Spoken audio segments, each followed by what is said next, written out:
月明星稀，如此良夜。哈哈，石七郎，走，一起巡营去。你最近不天天嚷嚷着要睡觉，让你巡营各种推脱不去，怎么今天这么主动？哎呀，今天晚上不一样了，我精神抖擞啊，我陪你去巡营啊，免得你干别的事情。我干什么别的事情？哈哈，不干别的事情，那再好不过了。走走走走走走走，我今晚就陪你一个通宵，到某镇点兵。走吧，走走走走走。今天晚上咱们就把每一个角落仔仔细细的给他巡个遍。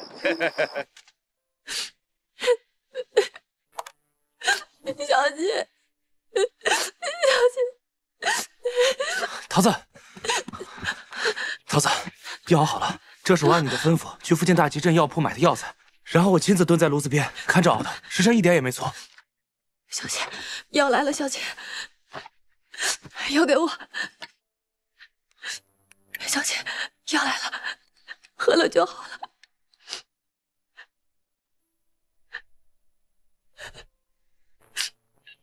小姐，小姐，我求你了，你张开嘴巴，咱们喝了药就好了。小姐，我真的没有办法了，你喝口药吧，小姐。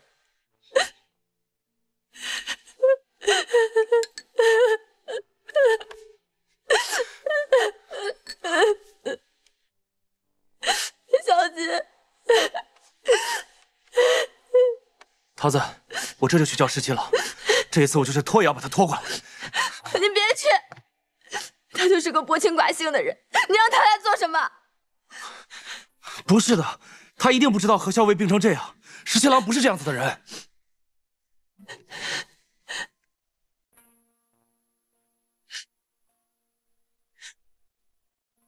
你在这儿帮我守着小姐，我现在去传令三军，严加防备。他现在病成这个样子，绝不能让外人知道，有机可乘。好。对了，等我回来以后，你就先走吧，以免误了军中点卯。不，我就在这里陪着你。你是镇西军中的人，万一大将军回来看见小姐这个样子，我怕他会杀了你。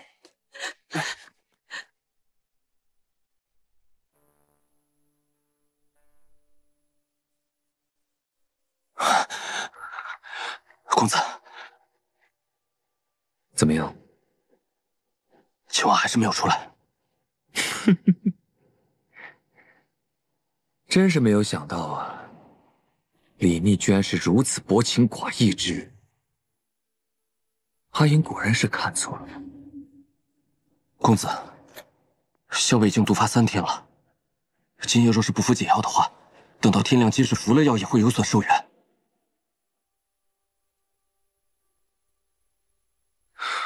再等等。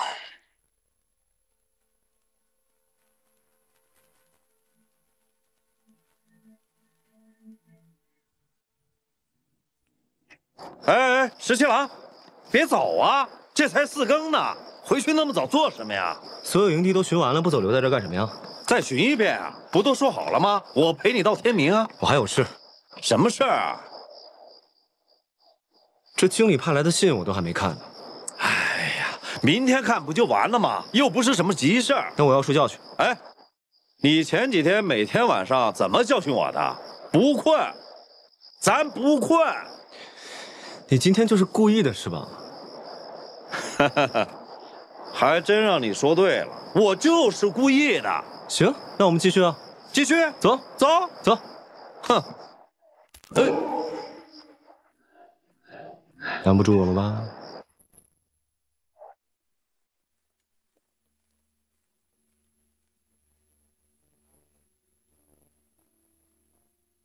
公子，天快亮了。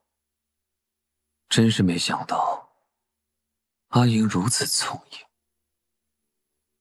却所托非人。崔家军今夜已经加强了戒备，如果等到天亮，只怕入帐不易。去解药，去吧，先给阿英服下解药。是。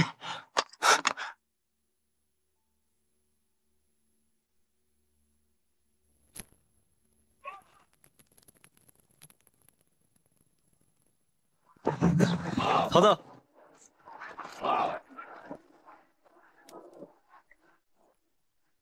秦王殿下来做什么？你们家校尉真的生病了吗？我们家校尉好得很，不劳殿下挂心了。他是不是真的生病了？当然没有了。殿下放尊重些，这是我们崔家军的营地。殿下要是再这样，我就要命人将殿下逐出去了。桃子，你和谁在外面说话？小姐，小姐，你慢点。来，我看看。我没事儿，把你急坏了吧？我真的很担心。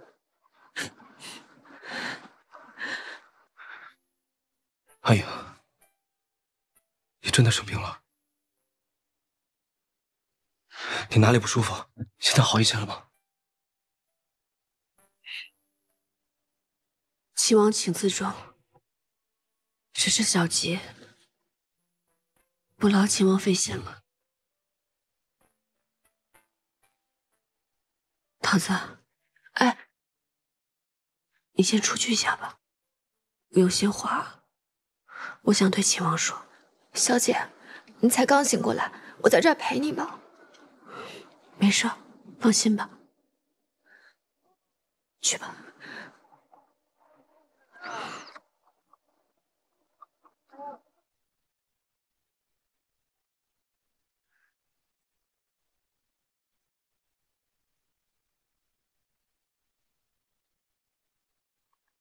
阿莹，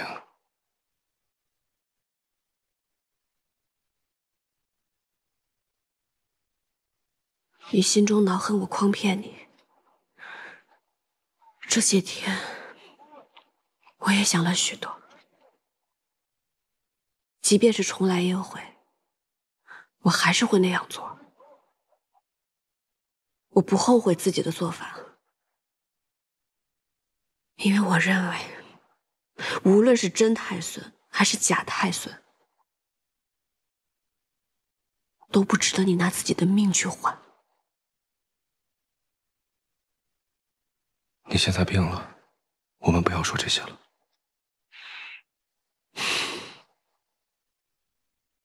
前日我发高热、昏昏沉沉的时候，心里盼着你能来看我。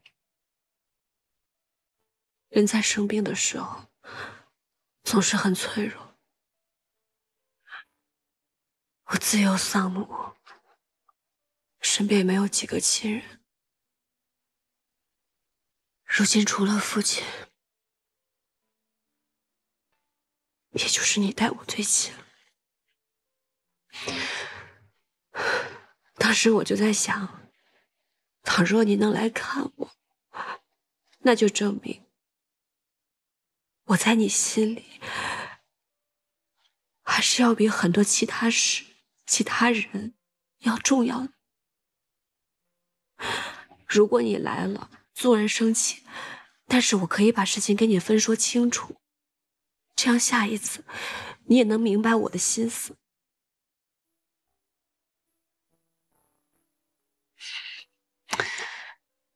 但是你没来，我知道你还是恼恨我的。我没有恼恨你，在我心里，你比任何一个人都重要。殿下就不要说这些昧着良心的话了。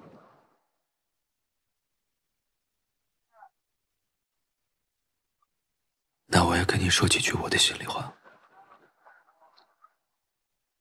我想告诉你，什么秦王，什么元帅，我都不稀罕。我只想完成萧妃娘娘的托付，然后再和你一起回到老兰关，去看天高云淡。石七郎，但是你回不去了。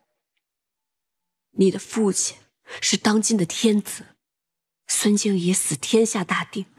你的两位兄长就像豺狼虎豹一样，你放心把天下交到他们两人手中吗？我说过了，救回太孙，我会力劝陛下立太孙为储君。太孙今年才几岁？太孙年幼，资质如何，天分如何？如果等他长大了是一个庸才，又如何能执掌天下呢？太孙是天下正统，理应继承皇位。况且他天资颇佳，也会有无数能臣辅佐他，日后必成大器。你认为你的2个哥哥会让太孙活到成年吗？你说来说去，你就是觉得我应该去承这个储位。没错，因为我认为你才是适合成为这个天下之主的人。你宽厚仁慈，心怀天下，你会怜悯百姓，你军功赫赫又善于掌兵，国朝两都是你收复的，天下叛乱也是你平定的。如果立你为太子，那朝中的大臣是不会反对的，朝中没了纷争，百姓也能过上好日子。石七郎，你会是一个当仁不让的好君主。如果将来你继位做皇帝，那未来的几十年都将是太平盛世。人各有志，有的人想权倾天下，而我只想信守承诺，等天下太平，和你一起去劳兰关戍围边疆。倘若我不愿意跟你回劳兰关，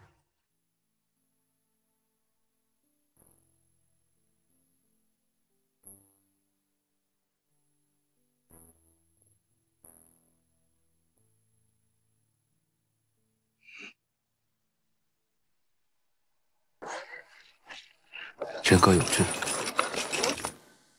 有的人想权倾天下，而我只想信守承诺，等天下太平，和你一起去劳兰关戍围边疆。倘若我不愿意跟你回劳兰关呢？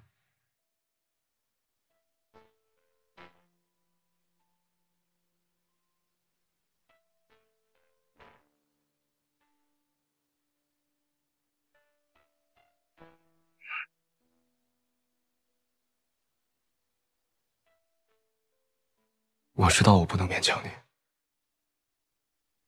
但是我还是希望你能够同我一起，因为我心悦你。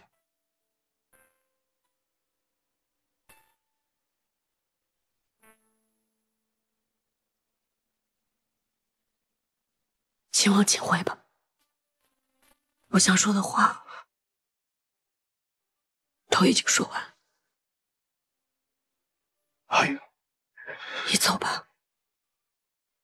既然我们都无法说服彼此，那就用一段时日，都好好想一想。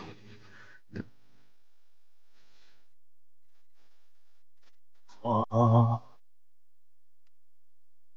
落在你心上的斑驳，那日是我不对，牵扯是我不应该跟你说气话，但我明白你的心思。如果思念不你是因为爱重我，才不愿意看到我用性命去换别人。这回到最初一刻。如果那日我们处境互换，我想我也会这么做。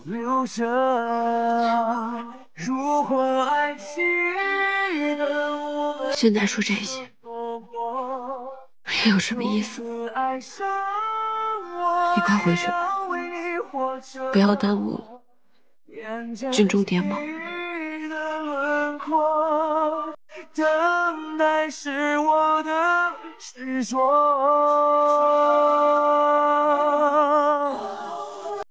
如果爱情能为你做的承诺，我会为你爱着，心愿为了你割舍，一直等着你回应我。如果爱情的我们曾相点几个过，等待是我的执着。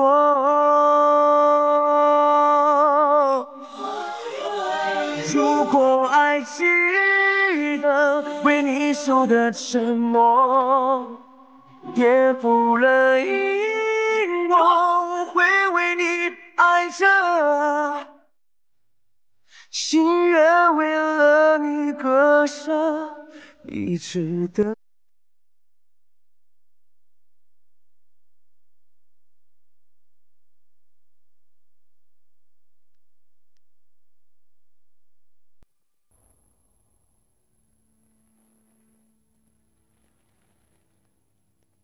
玉，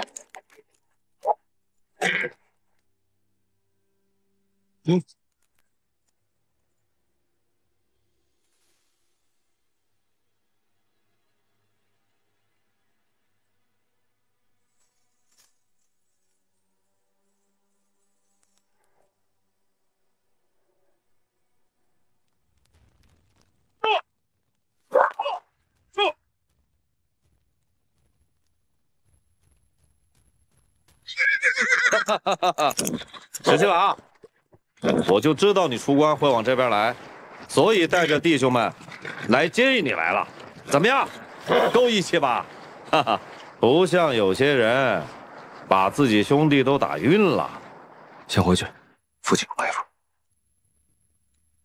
好嘞，这样，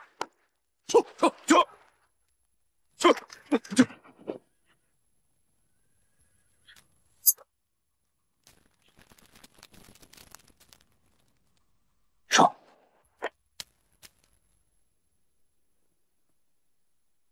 桃子，桃子，我给你带了你最爱吃的干果，给。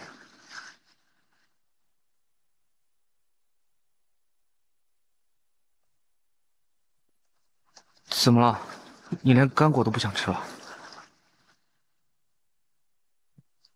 不是不想吃干果，只是明天我就要和校尉一起随军撤走了。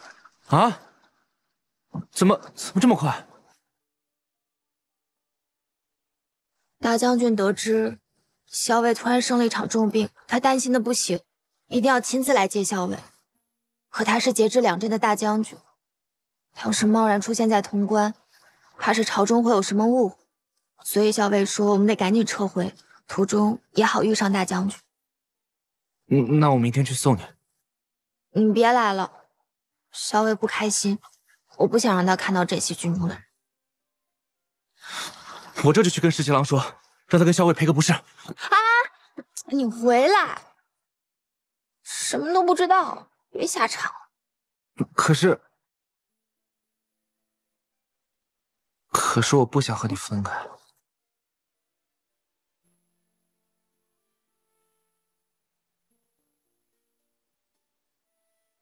梦中未必丹青剑，人间久别不成悲。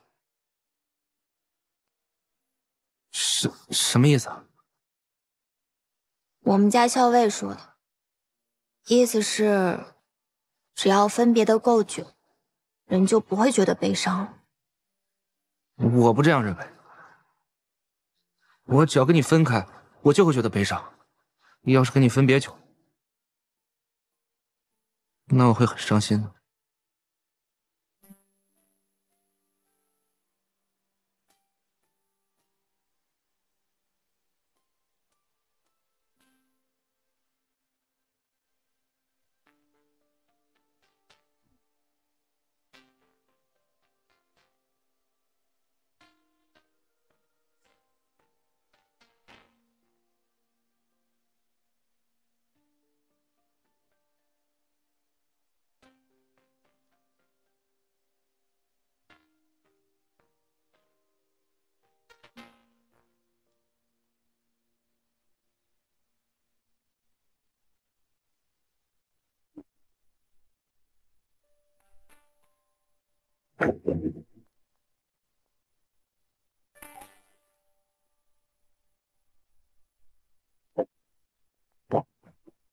哎呀，这又何必呢？连送都不送一下。这会儿站在这儿看着空地发呆，唉，谁说我在看空地了？我在看两边山势。哼，现在看不看都不重要了，重要的是啊，一会儿等你这心里空落落的，你就知道滋味了。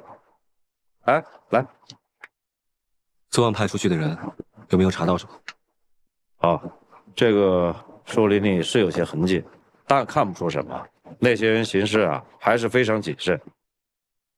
对了，会不会冲着崔小姐去的呀？我听说这个崔小姐病还没好利索呢，走的时候都坐着马车走的。你不去护送？不是冲着她，8成是冲着我来的。再说了，他被大军拱卫，他父亲又派了精兵来接应，他不会有事的。哼，我说你啊，就是死鸭子嘴硬，你不去追啊，将来一定会后悔的。哼，还是把心思放在正经事上。潼关已定，大军也该返清了。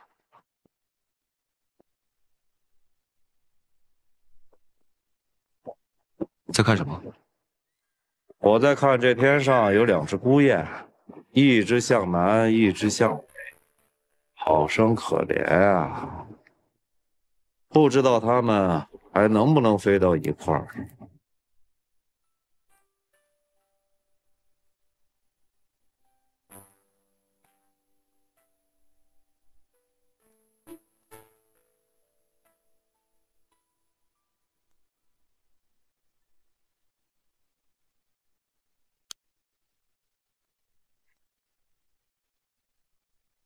秦王奏请还朝，今日回京了。起初礼部还在议是否令百官交迎，秦王得知后给立辞了。不过今日满京城的女儿家全都涌到街头去看秦王率领大军凯旋而归，都盛传说秦王真是英勇无仇，威风凛凛呐。父亲想说什么便说吧。你打算什么时候去见秦王殿下呀？3日以后。哦，为何是3日以后啊？婉娘在等一个人，等那个人到了，婉娘才可以去见秦王殿下。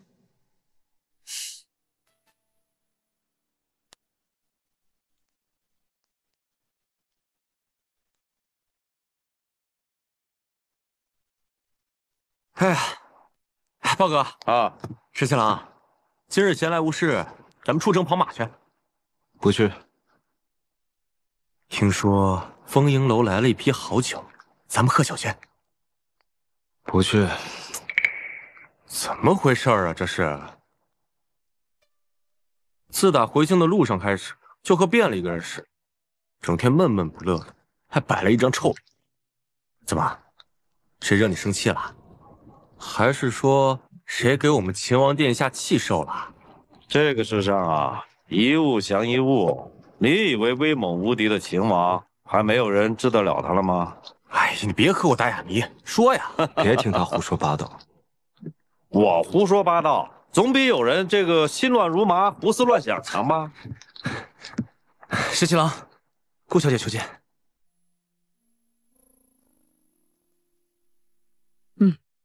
秦王殿下。殿下。顾小姐客气了。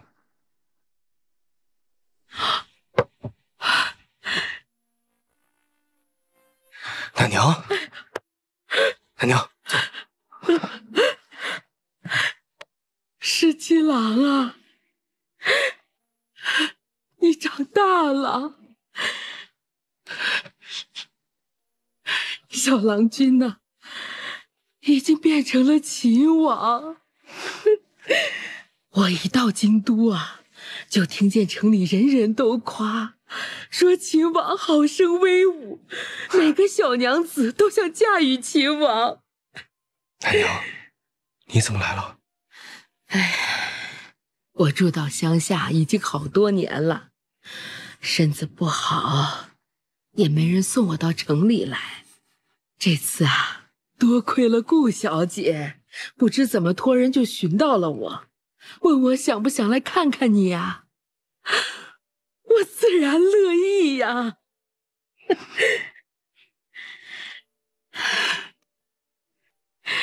这次能见到17郎啊，我就算立刻死了，我也愿意呀。奶娘，别说这样的话。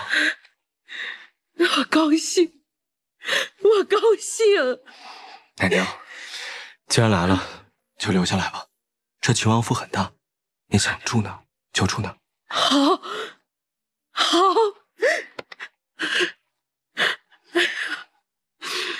哎呀，长大了，长大了。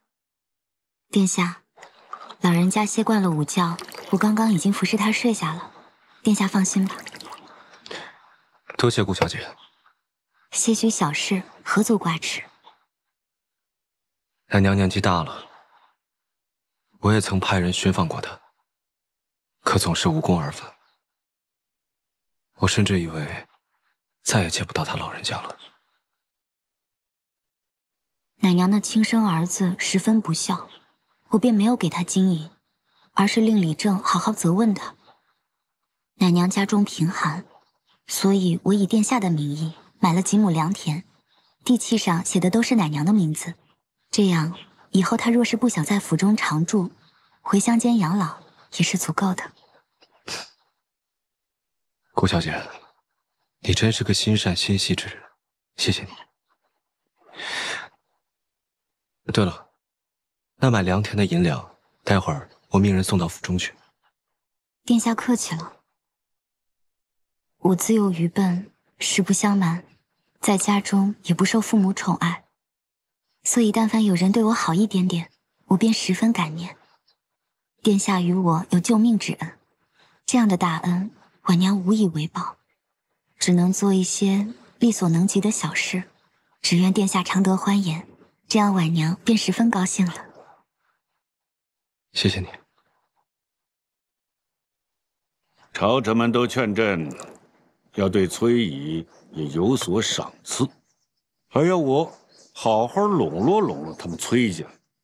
哼，他已经节制平凉未央两府，我还怎么赏赐啊？再说了，他也没有儿子可以封爵，哎，到底有什么办法可以好好的笼络笼络他们崔家呢？父皇，儿臣心中倒有个想法。快说。听闻这崔乙只有一个女儿，而且是在军中长大的，并不逊于男儿。儿臣至今并未婚娶，不如父皇将这崔氏女赐婚给儿臣。如此一来，崔氏女就变成了父皇的儿媳，而崔乙就变成了儿臣的岳父。哪怕是将来让他退出东都，都是有可能的。好，这个法子好，很好。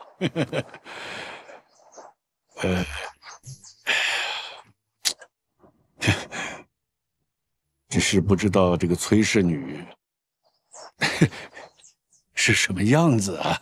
你说她从小在军中长大啊，是不是为人很粗鲁？若是容貌又丑陋，性情又粗鄙的话，哎呀，岂不是大大的委屈你了吗？儿臣是父皇的儿子，理应为父皇分忧，笼络崔家，以免君臣猜忌，这是儿臣应尽的本分。父皇放心，无论这崔氏女相貌如何，品性如何，儿臣都愿意娶了她，并且好好待她，从此让崔家对父皇忠心耿耿。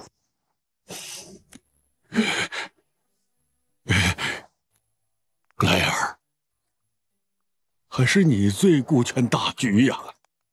不过你放心，父皇以后呢，一定赐几个美姬给你当侧妃，不会让你白白的受这么大的委屈。放心吧，啊！父皇喝茶。好。您是说，朝中遣人来，说想将我嫁与齐王？哼，癞蛤蟆想吃天鹅肉，齐王什么东西啊？也想娶我女儿。皇帝果然是李逆他爹，这父子二人一样，不知天高地厚。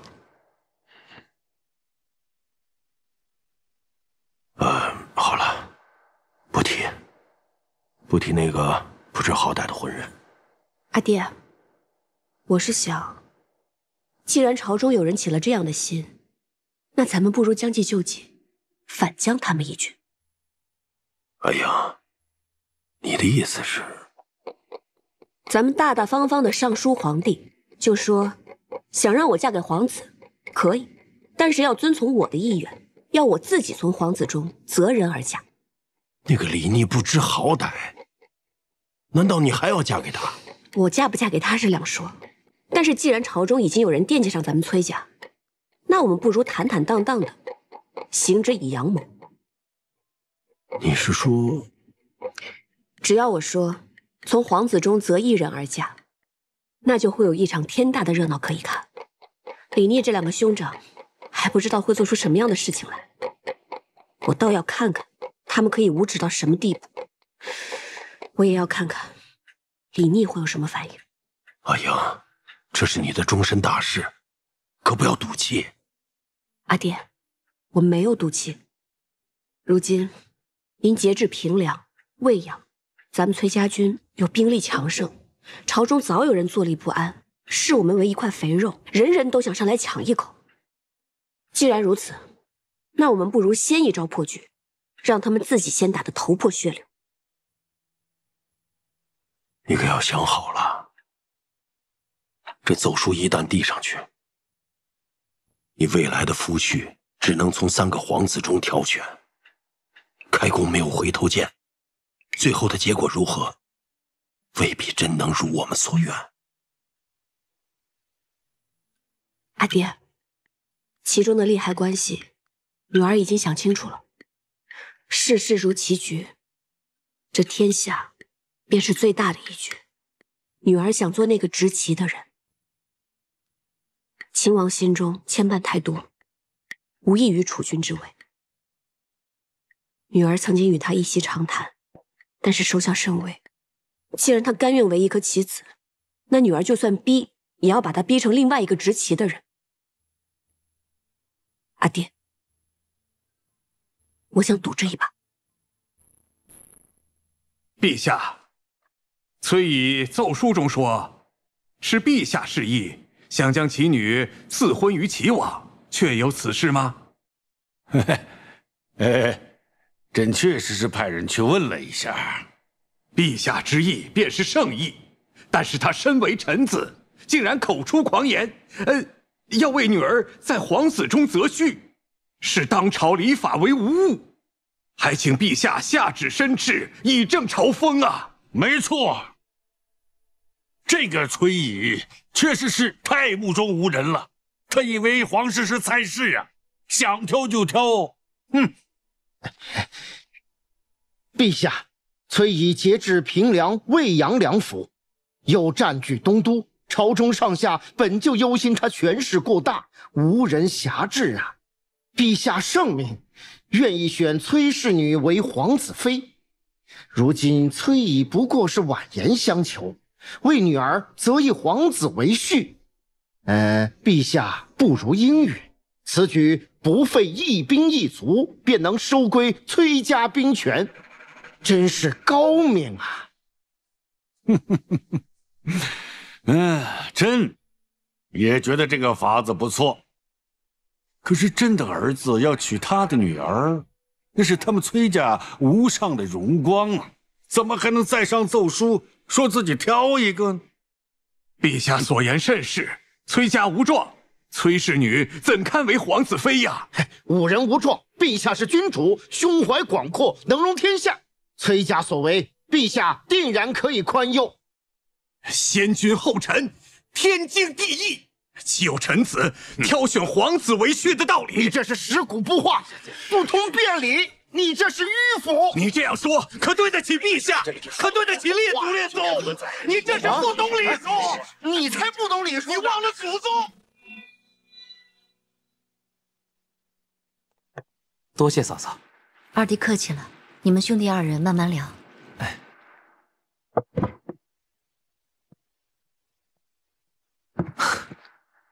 大哥真是娶了位好嫂嫂啊，臣弟羡慕不已。这一下朝二弟就赶到我府上，到底所谓何事？大哥，这次你务必要帮我呀！崔乙说要在我和李逆之间择婿，崔乙说是在皇子中间择婿。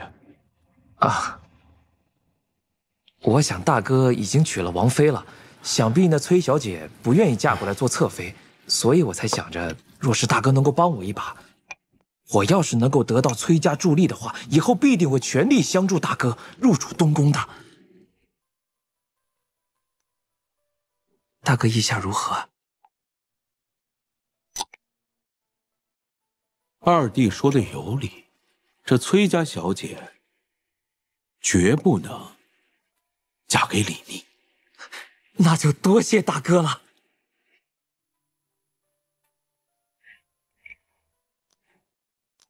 这位崔小姐，我服，五体投地，心悦诚服。你们说说，皇上要把崔小姐嫁给齐王，他多聪明啊！主动上书，说自己要在皇子中选一位，这不就明摆着吗？她要嫁给我们十七郎啊！就是。哎，十七郎，你总得向他表示表示吧？啊，得表示一下。要的。他只是说要从皇子里面选一个，又没说是我。哎，你就别嘴硬了，人家一个姑娘家，难道要指名道姓说嫁给你啊？她不想嫁给你，嫁给谁啊？啊，对啊，她不想嫁给你，她为什么要上这道奏书呢？对呀，是啊，十七郎，对，娶崔小姐，两全其美，是吧？虽然这个崔小姐呢，她平时为人确实有些厉害，是吧？但是呢，她是崔乙唯一一个女儿。那以后整个崔家军就是由他的夫婿来管辖。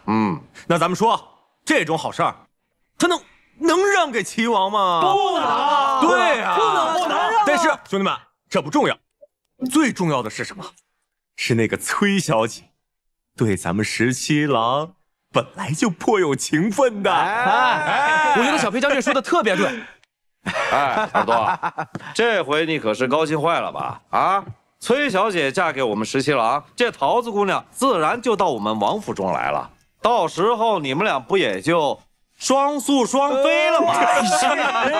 双宿双飞啊！哎，十七郎，就是崔小姐这嫁妆，起码得有300台吧？得有。那咱们的聘礼也不能少了呀。是啊。哎，俺们村里的规矩啊。这聘礼得有一对大雁，是新郎官亲手射的。要不趁着天气好，俺们兄弟出城陪你射大雁去。哎，对，那要是十七郎自己没射着，那大雁让我们射下来了，算不算？当然不能算了，不是说了吗？要新郎亲手射的。哎呀，当然得算了，我们是十七郎兄弟，是家人，家人射的为什么不算？不能算，能算，不能算，能算，我说能算，不能算，就是不能算，不能算。哎呀，别吵了。哎，别争了！我说跟你算。十七郎，新郎官，你别走呀！什么时候射大雁去？俺们兄弟好准备弓箭。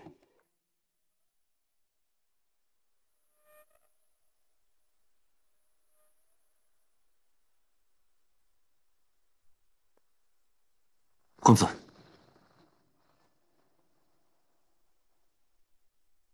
公子，你说阿英上这道奏书是什么意思？大概是她并不想嫁给齐王，所以才婉言谢绝。因为她只想嫁给李逆。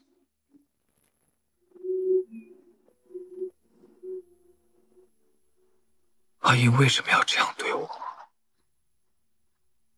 我对她一片痴心，她难道一点也看不到？公子，萧伟他其实……他一定是因为我接了接说的兵，所以才恨。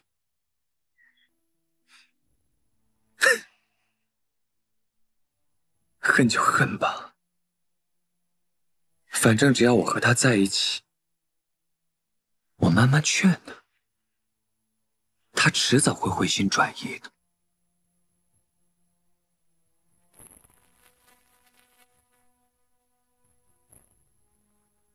我和阿莹要去的地方，山清水秀，阿莹一定会喜欢的。我和她就在那儿，过着逍遥又自在的生活。阿英喜欢吃的点心，你都准备好了吗？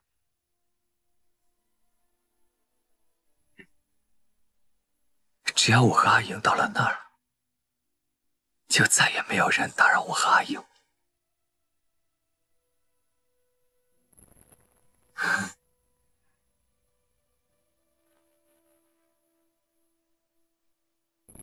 石七郎，石七郎，有喜讯啊！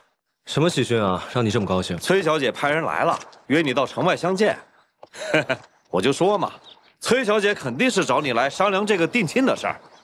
你们俩啊，情投意合，此番崔小姐又主动上书皇帝，哎，人家一姑娘家能做到这一步已经很不容易了。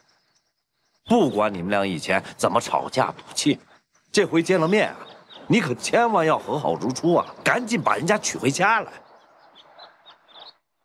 哎，石七郎，你怎么了？他若是选我，自不必见。既然约见，只怕事有不协。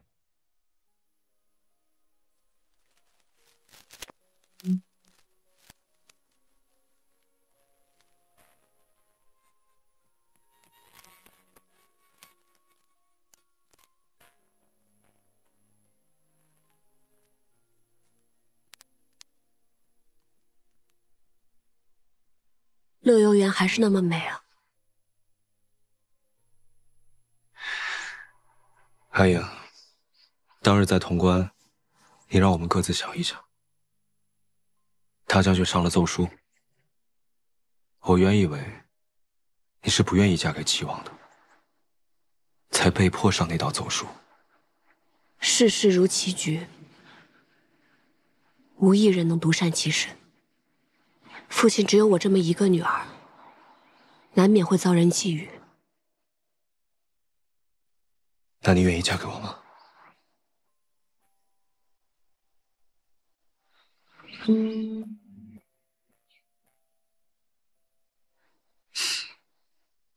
我心里自然是愿意的。但你那两个兄长会乐见其成吗？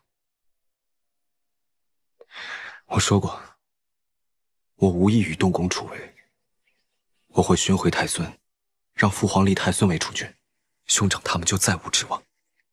你觉得你那两个兄长会甘心让太孙被立为储君吗？如果太孙一旦入主东宫，他能活过1年半载吗？有我在，我就一定能保太孙在东宫平安。就算你可以在朝中处处保护太孙，可是你能担保就万无一失吗？你是秦王，又手握兵权，到时候你的2位兄长构陷你和太孙谋朝篡位，你又如何自辩？难道你为了清白就自恃兵权？那太孙又有谁来保护呢？就算你可以带着太孙回到劳兰关，可你那糊涂的父皇被人挑唆之后一指令下，命你自裁，到时候你是遵旨还是不遵旨？等你陷入绝地，那太孙又如何保全？石七郎，这一局真龙我已经处处替你谋算过了，皆是死局。唯有你自己入主东宫，你才能有条活路。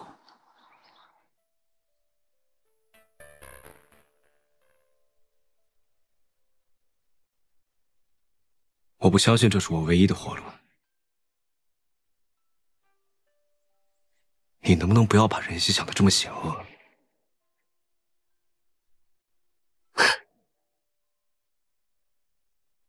那过一段时间，殿下也许自己就会发现，人心到底有多复杂，到底有多险恶。所以你今日约我前来，就为了告诉我这些？不错。你喜欢我吗？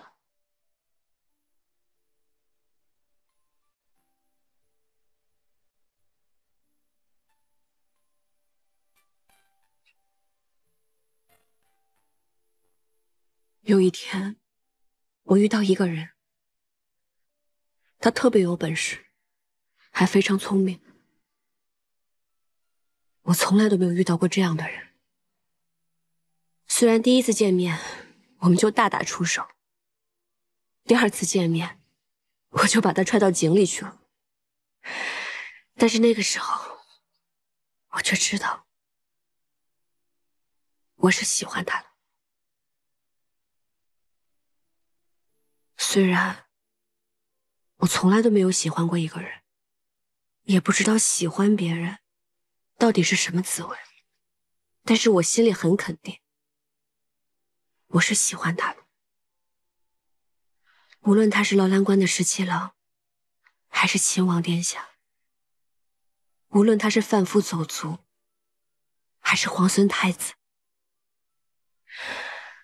我就是喜欢他而已。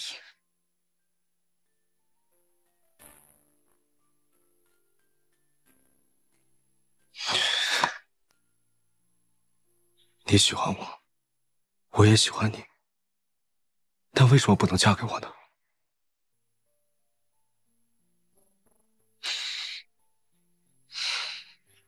殿下回去吧，也许过段时间，殿下就会明白，不是秦王想回到劳兰关做17郎，就可以回到劳兰关做17郎，而是秦王殿下不能不做东宫太子。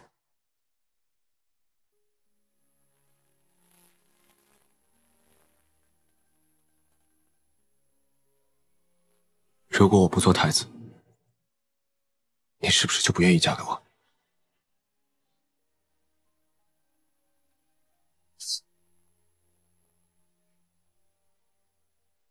如果我说是呢？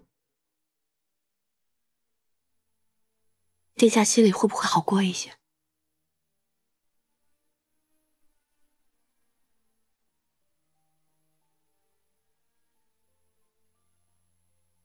？17郎要是娶了崔小姐，那就会留在京都，那你应该也会一起留在京都了吧？那可不一定啊。这为什么不一定？那崔小姐都留在京都了，你还能去哪？也许我们家大将军不愿意把我们家小姐嫁给你们秦王呢。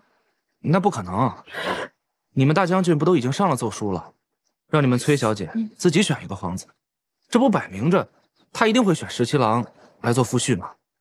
而且他们今天约定见面，不就是为了商量婚事吗？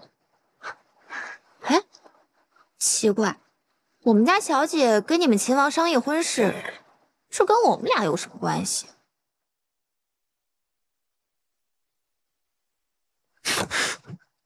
桃子，干嘛？我喜欢你，我想一直跟你在一起，你愿意吗？我嘛，这是怎么了？啊？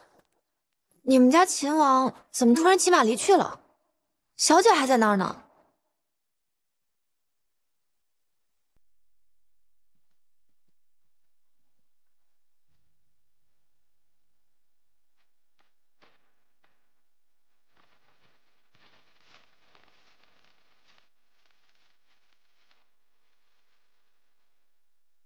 如果忘了流年萤火，等回忆碎了沉默。小姐，你刚刚跟秦王到底说了什么呀？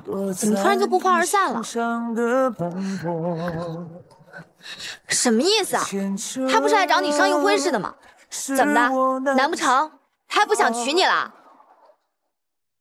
他只是不愿意做太子，但是他不明白，如果他不做太子，他就有可能连自己的性命都保全不了，还如何娶我呢？他这个人怎么回事啊？明明那么喜欢你，喜欢到连自己的命都可以不要，这难不成让他做太子，比要他的命更难吗？如果爱是能为你守的承诺，跌破了遗忘，会为你爱着。你看，40已去，风雨无晴，这天都要黑了，偏偏又下起雨来，这行路的人该有多艰难？曾承诺过，从此爱上，也要这沿着记忆的轮廓，等待是我的执着。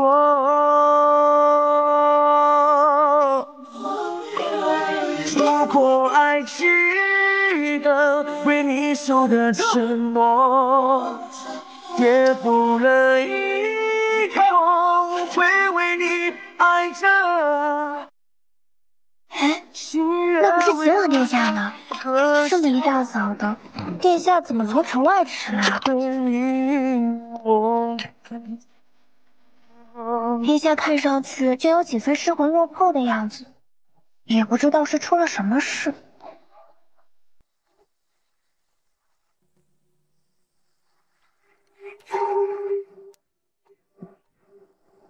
殿下，殿下，信王府出事了。怎么了？信王府昨夜走水，信王妃轰了。什么？此事当真？千真万确。怪不得信王府竟然会突然走水，我可怜的嫂嫂连同所有的婢女仆人一个都没跑出来，全部葬身火海。原来是有人故意纵火。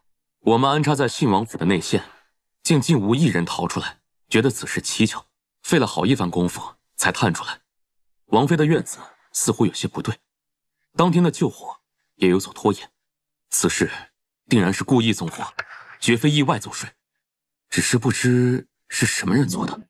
真没想到，信王府后面这么大一片院子都被烧成了白地，王妃和满院子的丫鬟仆役就没一个人逃出来。不对，什么不对？王府是有规制的。信王府是从前老街王府旧宅修整而来，梁柱用的都是金丝楠木，木质十分坚硬，连金丝楠木都烧成了焦炭，旁边院墙的砖却一点都没有熏黑。昨晚还下雨，信王府却救火不及，这种种都不对。石七郎，那你的意思是？一定是纵火，或是浇了油，或是用了助燃之物，否则不可能这么短时间内连金丝楠木都烧成了焦炭。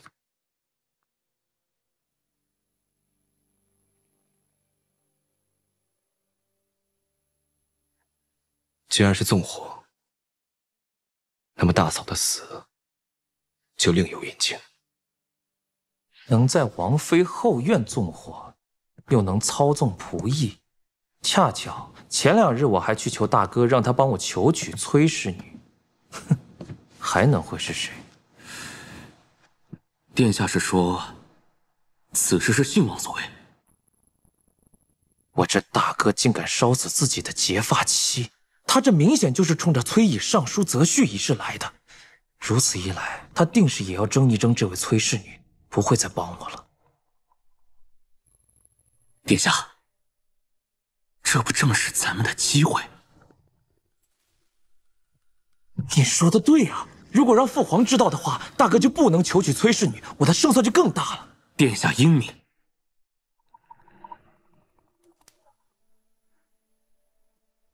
我相信过2天，三弟也会对此事起疑。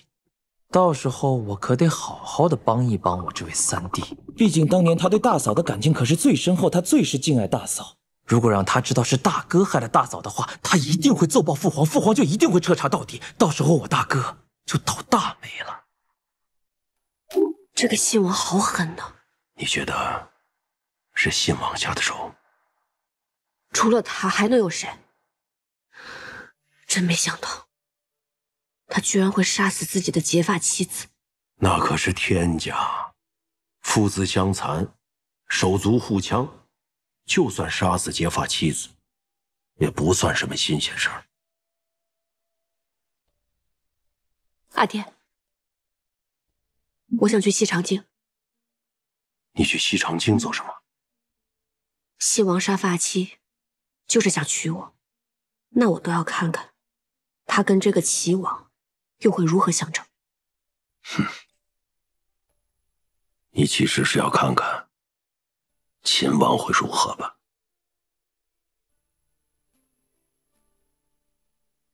小姐，咱们今日又要去秦王府看望奶娘了。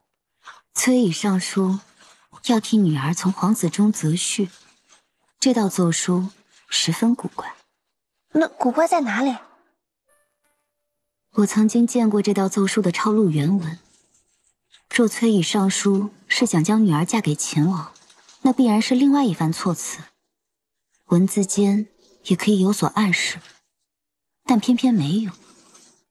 若崔乙上这道奏书不是想将女儿嫁给秦王，那这其中可能就有另一番打算了。所以小姐今日才要到秦王府去。清晨看着秦王进城，似乎淋了一夜的雨。他是一个飞扬洒脱的人，几乎从来不曾有过这副模样。想来是遇到了极大的变故，这变故或许与崔家那封奏书有关。十七郎，我暗中追查下来，发现信王府并没有什么异样，特别是菜油、麻油、干柴、木炭等物，和往日的用量没有什么不同。而且我也查了历年历月信王府在油铺还有炭铺等处的账目，对着厨房还有柴房进行了清查，都没有什么不对。这要说没有助燃之物，怎么会烧成那样？这也太奇怪了。是啊，我也查了府中的仆役，查来查去也没有发现什么蛛丝马迹。十七郎，看婉娘给你带什么来了？奶娘，您怎么来了？你下次要来，派人来叫我一声，我过去便是。这几步路啊，我还走得动。婉娘特意去香积寺啊，求了一部住持大师亲手抄写的心经，据说供在往生人的牌位前，最是能积福消业、积攒功德。今日特意送来，让你供在刘娘娘灵前。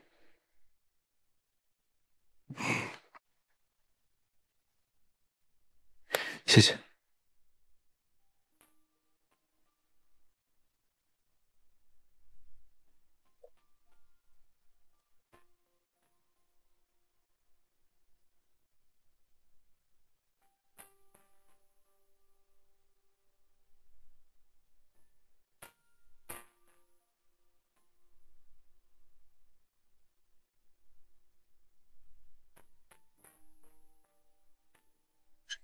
奶娘，我帮您插吧，您小心火烛烫到手。啊，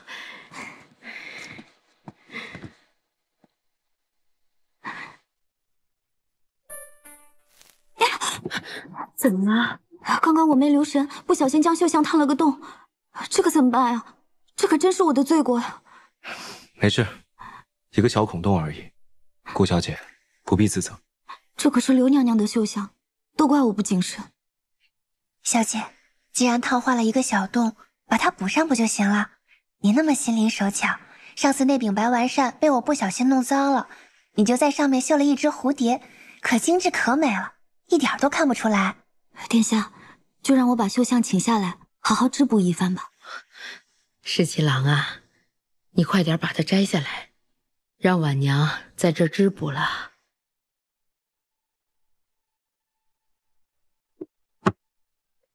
那就麻烦顾小姐了。殿下何出此言？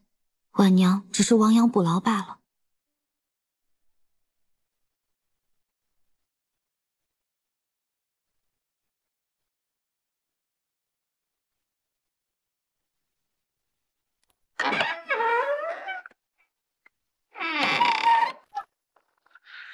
殿下，韩将军，该喝药吧。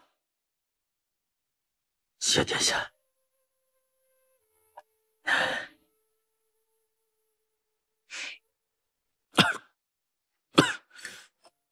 韩将军身上的伤好些了吗？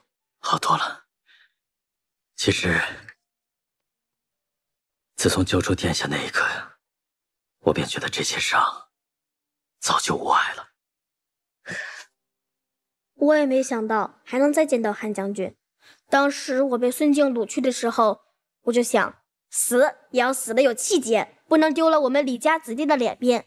没想到还能获救。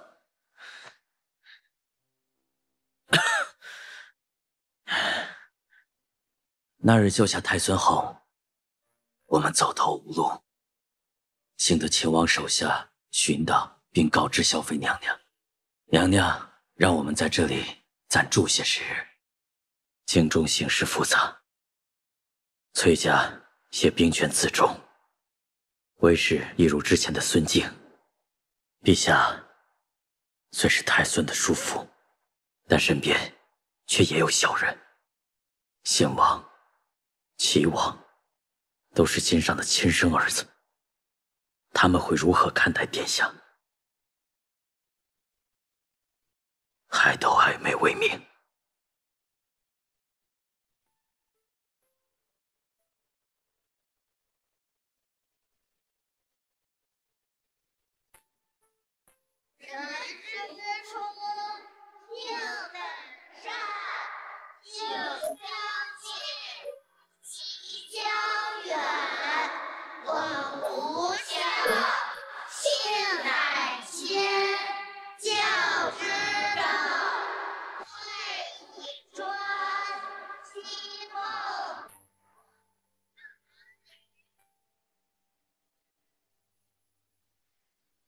此处可还住得惯？私塾里每日进出的孩子多，咱们藏在这里啊，不会引人注意。这里很好，昨日听到读书声，觉得甚是心安。一直听说私塾，如今到了这里才知道，私塾原来是这样啊。殿下喜欢读书，这是好事。我想多读书，多学本事，这样母妃见到我的时候才会觉得欢喜。我比之前长高了，也要比之前多学一些学问。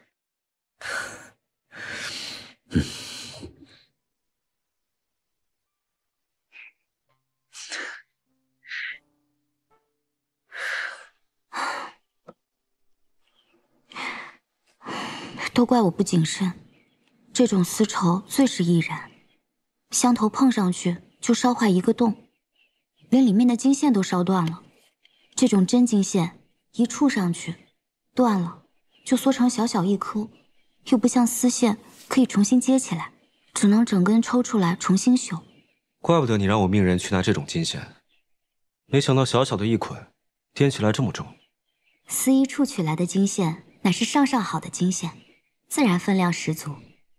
说起来，先帝几年前曾下令，天下人尽穿绣金衣，诸人自然不敢违令，所以他们就把金箔贴在丝绸上，这些就不算绣金衣，而是贴金衣，也不算违令了。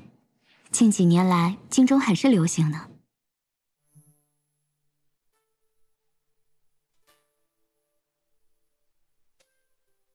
殿下，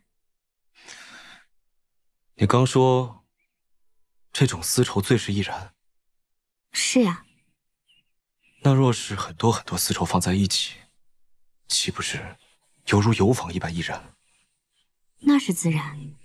我听说京中绸缎铺子的库房外都砌了高墙，以大缸囤水，就怕左邻右舍走水了，那可真就付之一炬，抢都抢不回来了。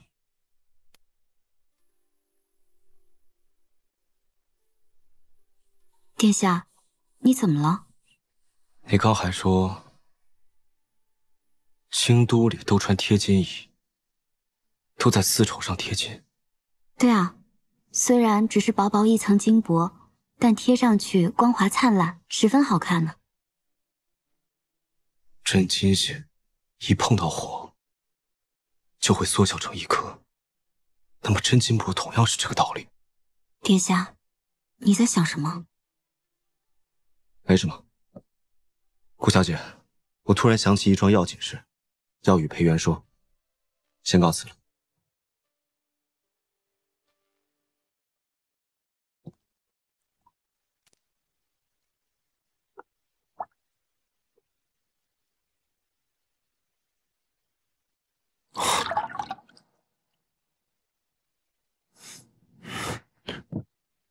石七郎，从西王府后院挖出来的泥土，里面怎么会有小金珠呢？去查一查，新王府里近日有没有大量采办贴金绸缎？贴金绸缎？还有，信王那些亲信们，也都给我查一查，有没有同样采办贴金绸缎。好。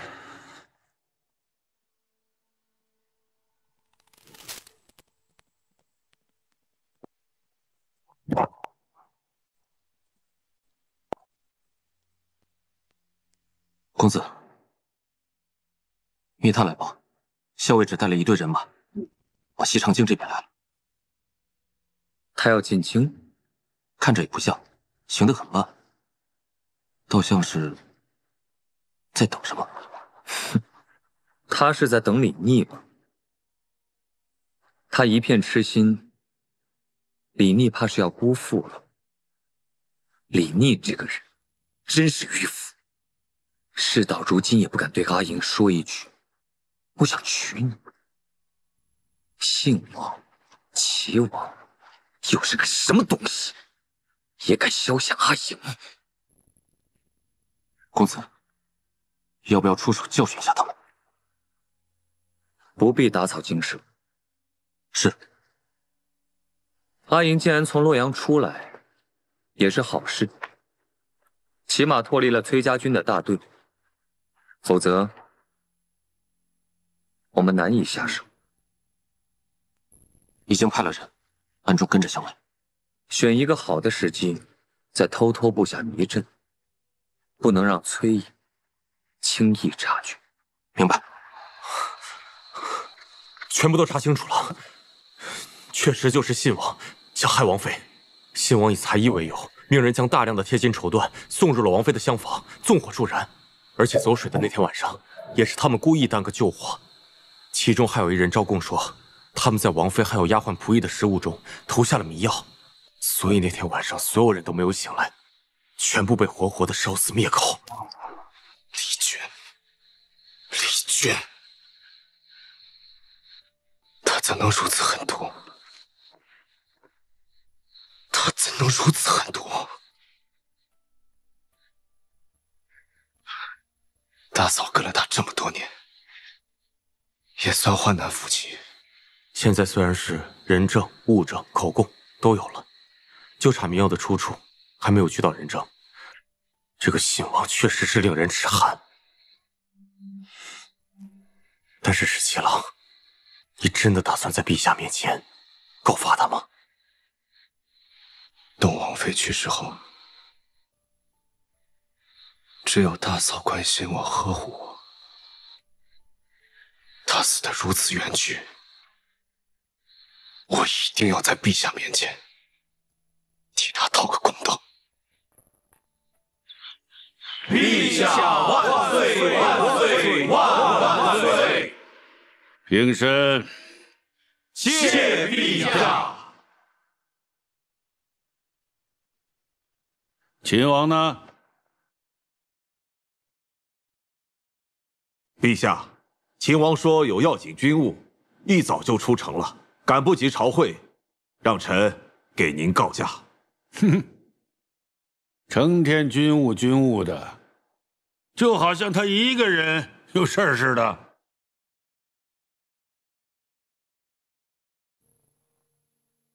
陛下，崔乙上书愿将女儿嫁给皇子，臣以为此事宜早早定夺。这总不好去问崔乙，齐王跟秦王到底要把女儿嫁给哪一个？陛下，信王新官，信王也可以迎娶崔氏。卿说的有道理啊。陛下，信王妃刚刚允了不多时日，儿臣真的没有心思续弦。信王真是有情有义之人呐。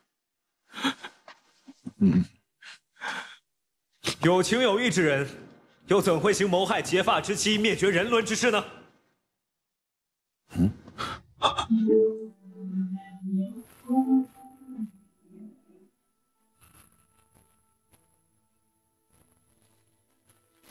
陛下，信王先是给信王妃和伺候王妃的人下了迷药，又在王妃屋子里堆满了绸缎助燃，故意纵火，假装走水，活活烧死了信王妃和满院子的人。你血口喷人！林毅，你胡说什么呀？陛下，人证物证一应俱全，儿臣今日一早出城就是为了追查此事。运送绸缎入府的人和下迷药的信王亲信皆已被我捉拿，信王亲信数人的口供连同人证物证已经一起送往了大理寺。陛下，他血口喷人呐！儿臣没有，儿臣真的没有干过这些事情啊！父皇，请为我做主啊！那些人证都是你府中之人，不少是父皇指派，从小跟着你的人。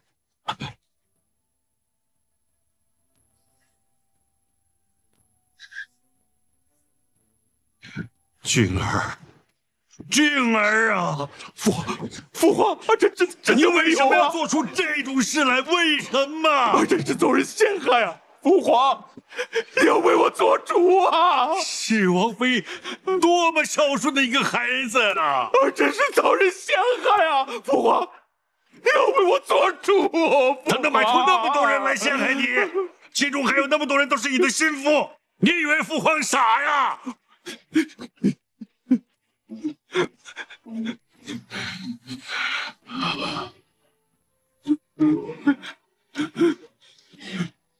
陛下，信王此行悖逆人伦，谋害结发妻子之事，请陛下严惩。请陛下严惩。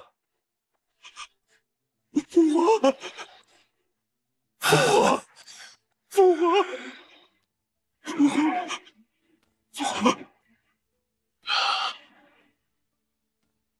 把这个逆子拖下去，关在信王府里，不许出府门半步，让他日日夜夜为信王妃念经祈福，消除他做的业债。父皇，儿臣没有啊，儿臣没有，你要为儿臣做主，儿臣真的没有。父皇，儿臣没有啊，儿臣没有，你要为儿臣做主，父皇，儿臣真的没有，父皇。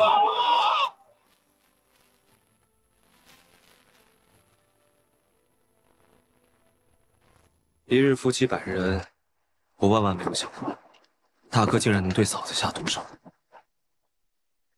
夫妻打架，兄弟争田产，在我们乡下也没少见过。谁知道在这京城，有人竟然会为了争权夺势，杀了自己的婆娘，也太不是东西了吧！嫂子刚嫁过来时，王府里就我最不受人待见。她知道我自幼丧母，一直对我很好。如此心地善良的一个人，大哥也能下得了手。来西上京之前，还想着这京都热闹，好多见见世面。谁知见了这么多事情，还不如不来。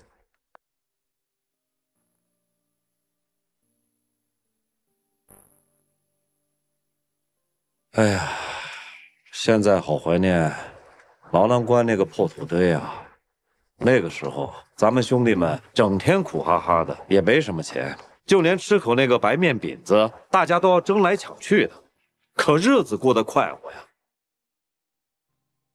是啊，那个时候真心快活。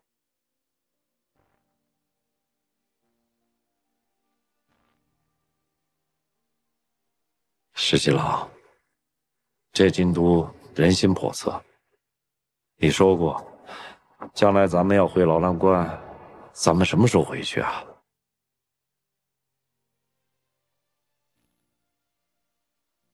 还有事情没了，待一一了之，咱便回去，再也不用理会这京都中的勾心斗角了。走吧。也许过段时间，殿下就会明白，不是秦王想回到牢栏关做17郎，就可以回到牢栏关做17郎，而是秦王殿下不能不做东宫太子。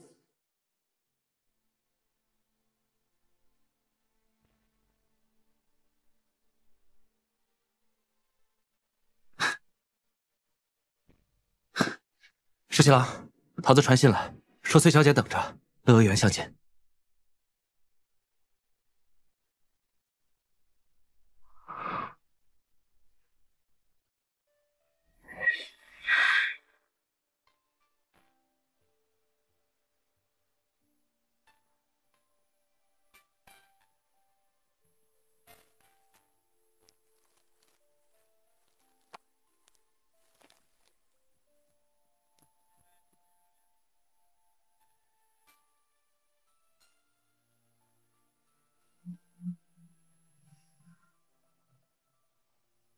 阿英，你能直接上书嫁与我吗？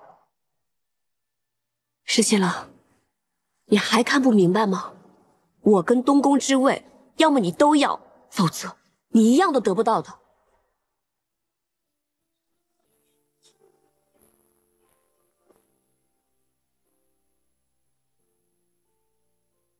你就不能相信我，不再逼我，给我一点时间吗？你又何必自欺欺人呢？那你为什么要来见我？是，一切是如你所料了，你还要怎么样呢？我不是来看你笑话的，我知道亲人做出这样的事情，你肯定很难过，所以我只是想来看看你。是啊，但是他结发妻子，他都能那样做。那是东宫，是储君之位。所以权力会让人丧心病狂的，所以我才不要那个位子。自幼我就知道那是个牢笼，难道你要让我们的孩子将来也生在这牢笼之中吗？是，权力会让人丧心病狂，你也会这么说。正因为如此，你还要让我们的孩子将来因为这个位子争得自相残杀吗？但你是天子的儿子，你是收复两京的秦王，你还是名动天下的镇西军统帅。你以为此时此刻你不在牢笼中吗？我不惜以自己为饵，难道你就看不清楚吗？我不想再跟你吵架了。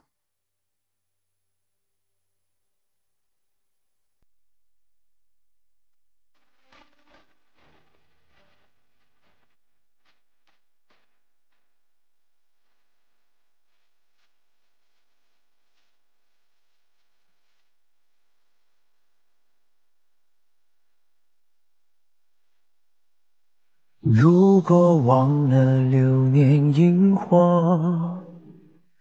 等回忆随了成往，落在你心上的斑驳，那牵扯使我难舍。如果思念不曾遗落，眷念着回到最初一刻。难道你还看不明白吗？我跟东宫之位，要么你都要，否则你一样也得不到的。就不能相信我，不再逼我，给我一点时间吗？颠覆了因果，我会为你爱着，心愿为了你割舍，一直等着你回应我。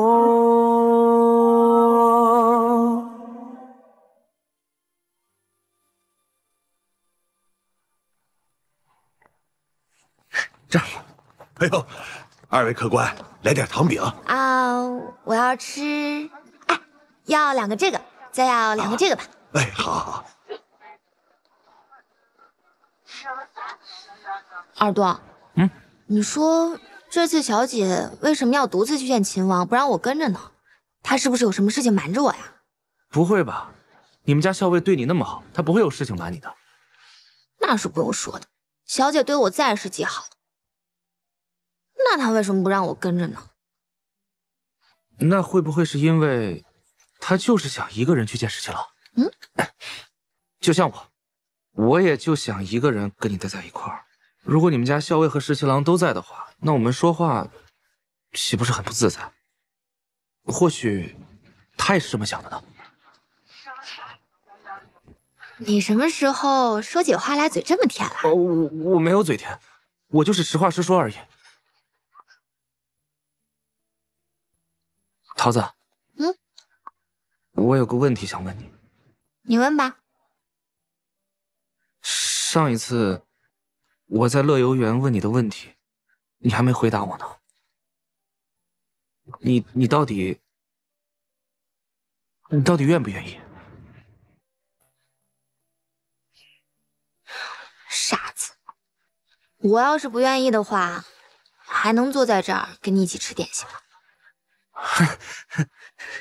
也是，也是。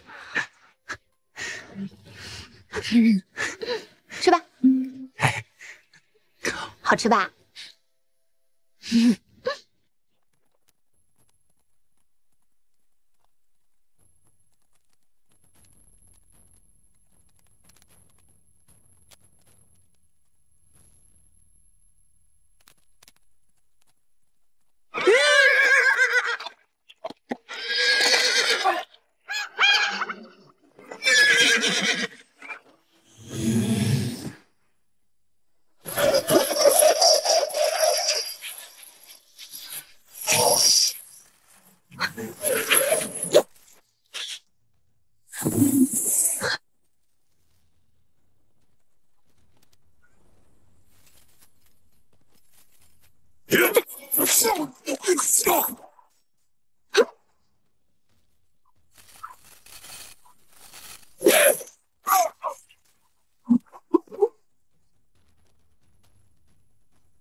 阿莹，你醒了。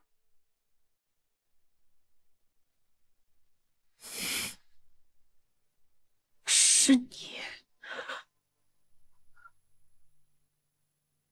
我已经找人给你换了干净的衣服。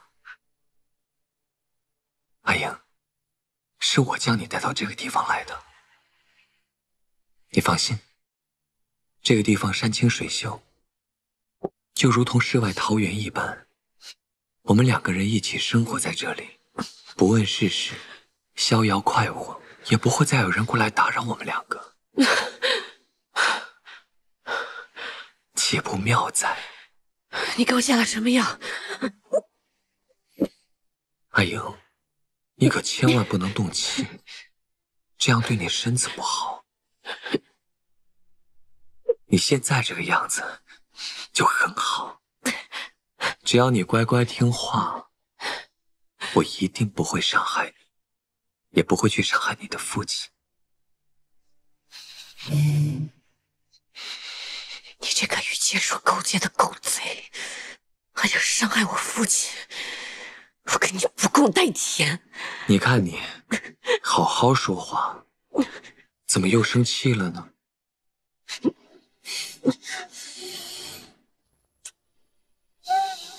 阿莹，你一会儿想吃什么？我让人做了好些你爱吃的菜。过一会儿，我们一起吃饭，好不好？你给我滚开！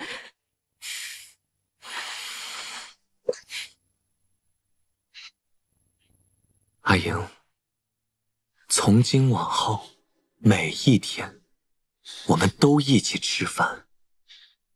我会时时刻刻陪着你，好吗？你会答应我的，对吧？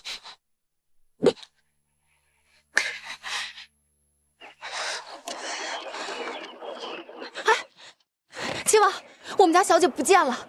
那天你说她回去了以后，我就一路找寻，生怕走岔了。直到赶回洛阳，我都没有找到她。大将军很着急，派出人马到处找寻，也没有找到。我才抱着万一的希望来找你的。你说她现在能去哪儿啊？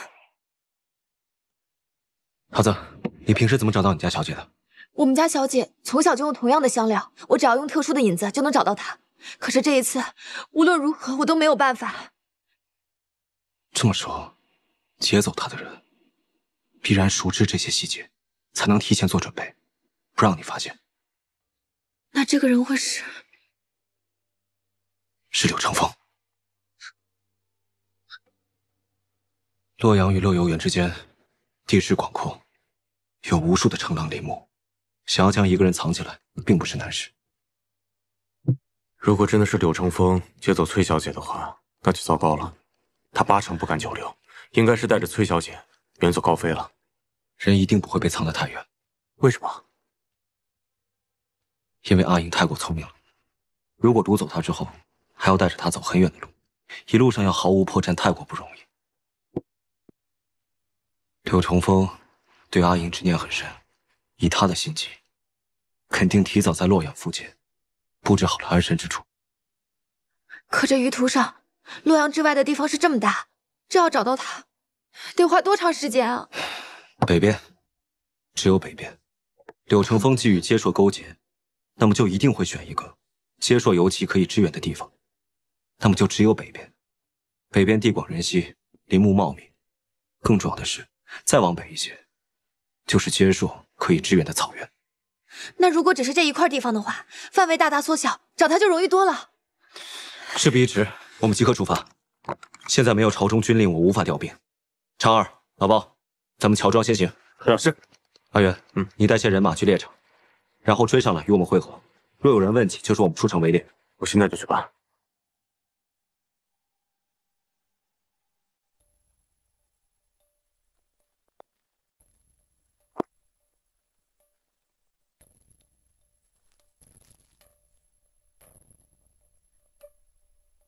怎么样？这2边的山都搜过了，没什么异样。崇山峻岭，人烟稀少，不好找。石七郎，俺倒有个法子。什么？原来俺们兄弟占山为王的时候，也担心官兵追查俺们的行踪，所以平时行事也是尽力遮掩。但有一件事是无论如何都遮掩不了，那就是人活着一定得吃盐，而贩盐的人是怎么都不会走到这大山深处的。柳成风要挟持崔林，那他手下人一定不少。这穷乡僻壤、附近乡县卖的盐都是有定数，一般乡民们根本吃不起盐，他们每次换盐只会换一点，根本不会多换。我们分头查访附近的乡县，看看卖盐的地方有没有外人来买盐，而且数量还不少的，就可以追查下去。哎，行。来，先把药喝了吧。你放心，这不是毒药。不是毒药，是会让我全身无力、便于软禁我的药，对吗？阿莹，我是真的为了你好。别跟我假惺惺的说这些。你但凡顾及我半分感受，就不会跟接受人勾结，更不会想要暗害阿爹。我也是逼不得已。如果你早早的嫁给我，我自然不会和接硕人有任何瓜葛，我也自然会好好孝顺阿爹。不过没关系，只要你现在跟我在一起，我便心满意足了。不论你怎么打我、骂我，我都甘之如饴。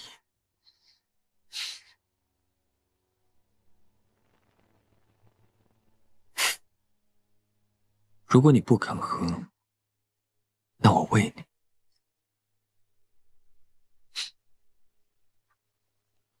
老三这次立了大功了，没想到到县城一问，根本没有外地人来买盐，但是隔着几十里的浣山县，前阵子被人买走了不少的盐，所以县上的盐都是被借到浣山县去卖了。哪儿当的二哥这么夸我？都是运气，运气！你看，这浣山县的盐又不见得就是柳成风买的，这怎么就说自己运气好？这不是没查的吗？万一是呢？万一不是呢？是呢？不是，二哥，不是，听石七郎的。我们继续分头行动，搜寻各个山头，方圆左右不过100里。我们每个人都带一些人马。老包，聚众联络。好，出发。好。是。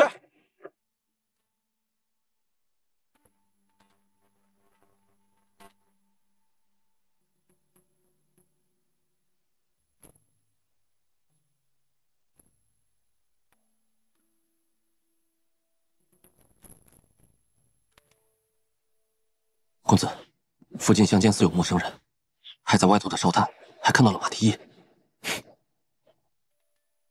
李逆这个杀才，鼻子比狗还灵，现在反倒自己送上门来了。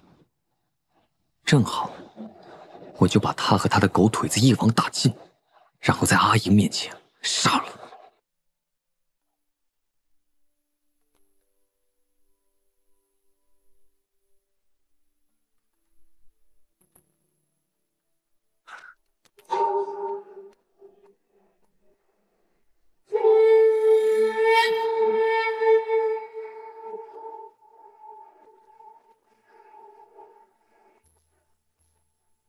就是这儿了。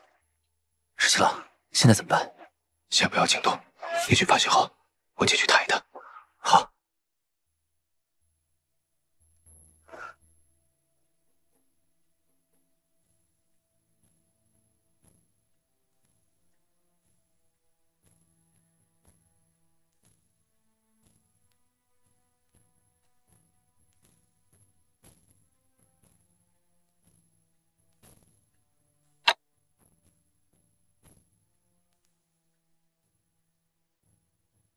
阿莹，你在看什么？看得如此入神。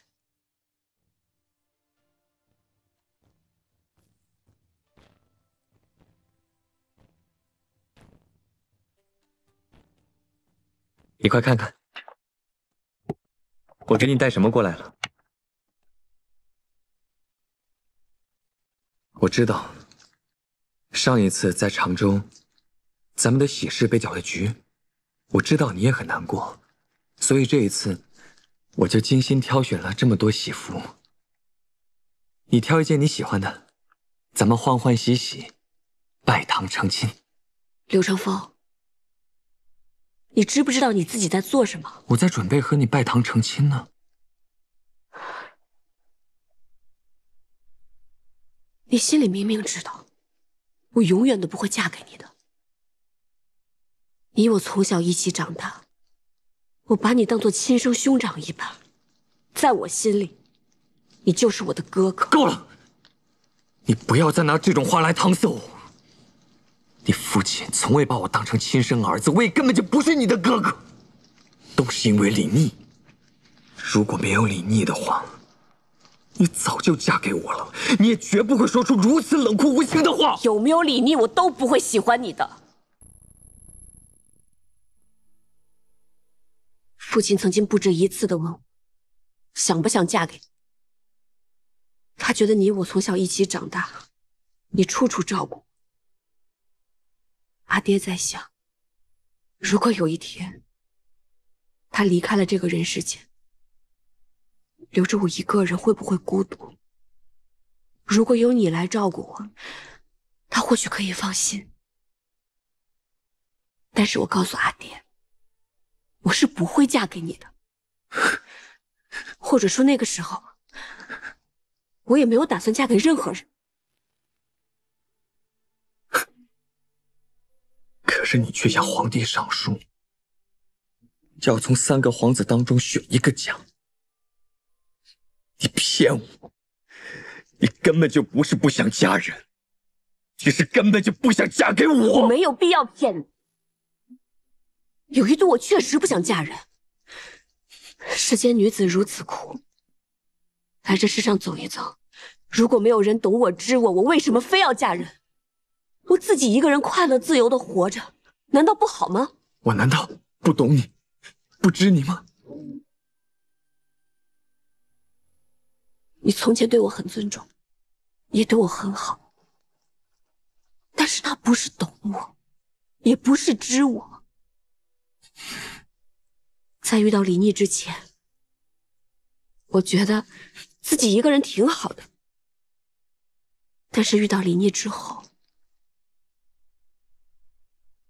我知只想跟他在一起。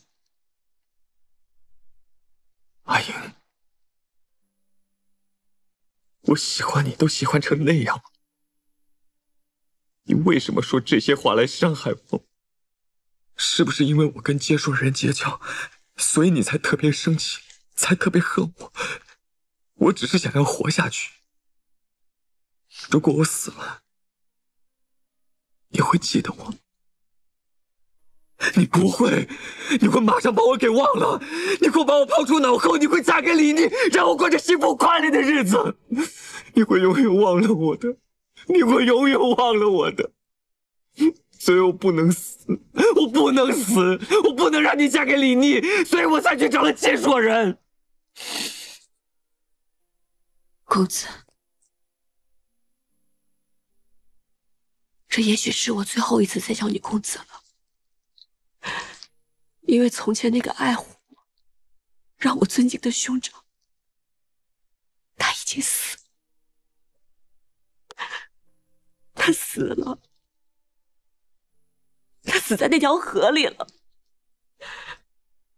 你当然有权利选择继续活下去，但你为了活着去找接硕人，你不能说是为了我去找他们。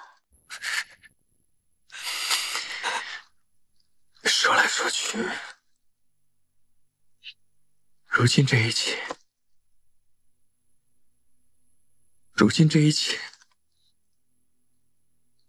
变成我自己一个人的错了。阿英，你好狠的心啊！我为你做了这么多，现在反倒是我咎由自取。你的眼里，除了李逆，没有任何人。不过没关系，阿英，不论你怎么说，这辈子你都别想再见到李逆了。我不会让他把你从我身边抢走，你一定会是我的妻子。你做梦！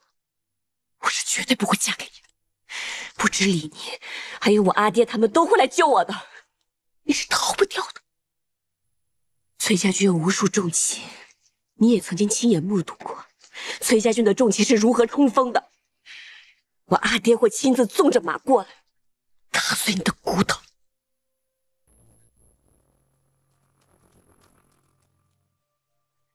十七郎，老包那边准备好了，就等上钩了。做好准备。是。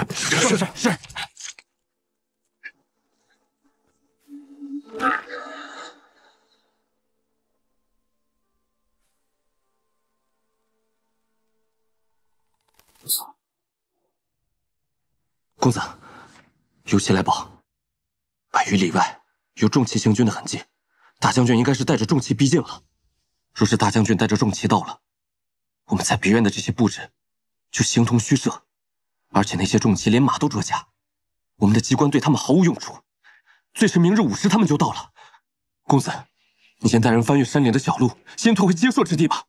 我守在这里，就假装您和校尉仍在别院之处，我拖住大将军。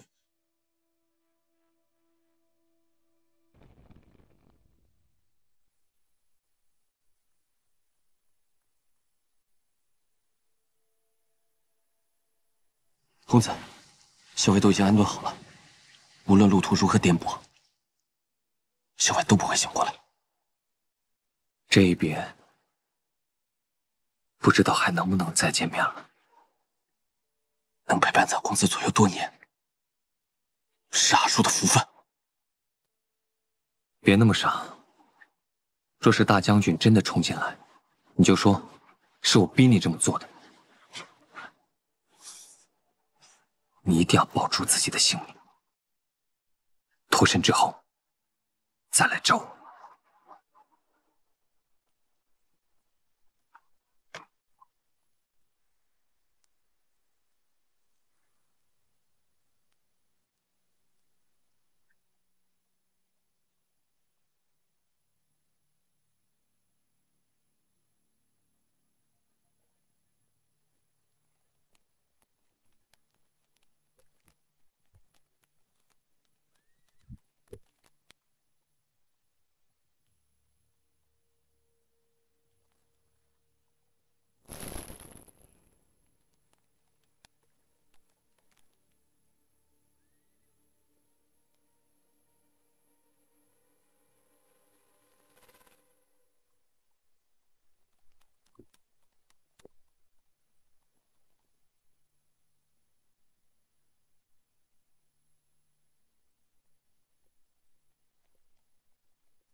这是什么声音？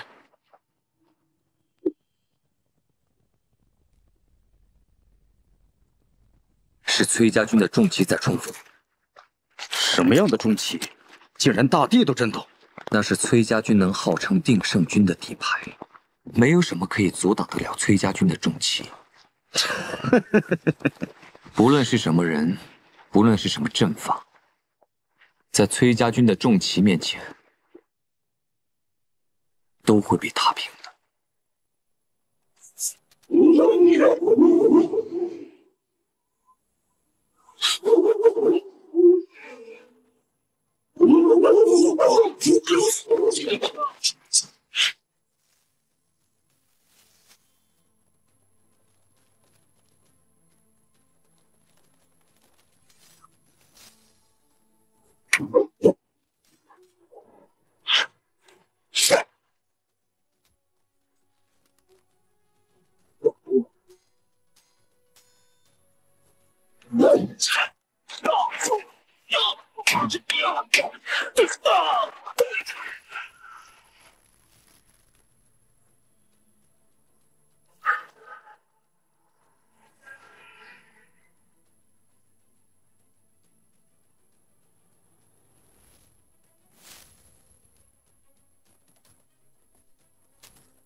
哎呀，哎呀！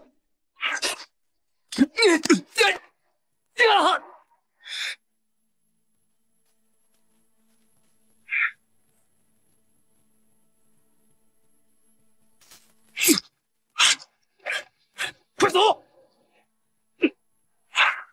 走啊！走啊！听到没有？快走啊！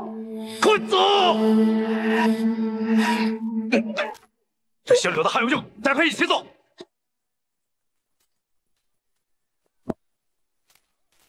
哎呀，哎呀，哎呀，哎呀！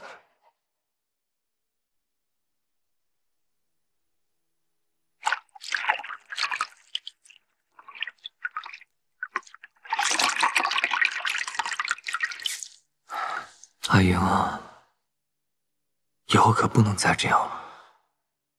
你再这样的话，我的心会疼的。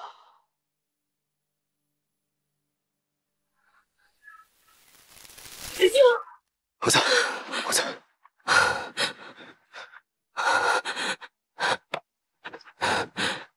石七郎，真的是你吗？是我。你知道吗？有一天，我好不容易逃出来，看见你，结果发现那是梦，不是真的。现在我是真的，不信你看，是吧？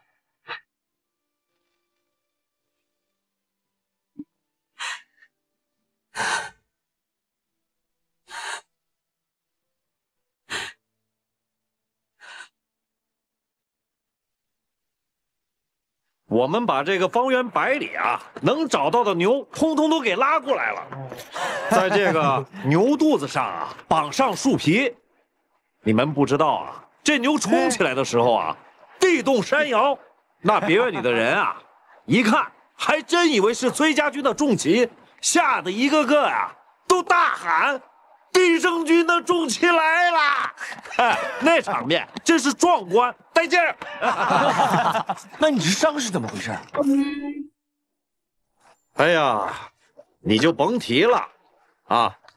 当我骑着这牛冲过去的时候啊，这接受人是慌乱了一阵子，可一看啊，这不是重骑，哎，这就来劲了。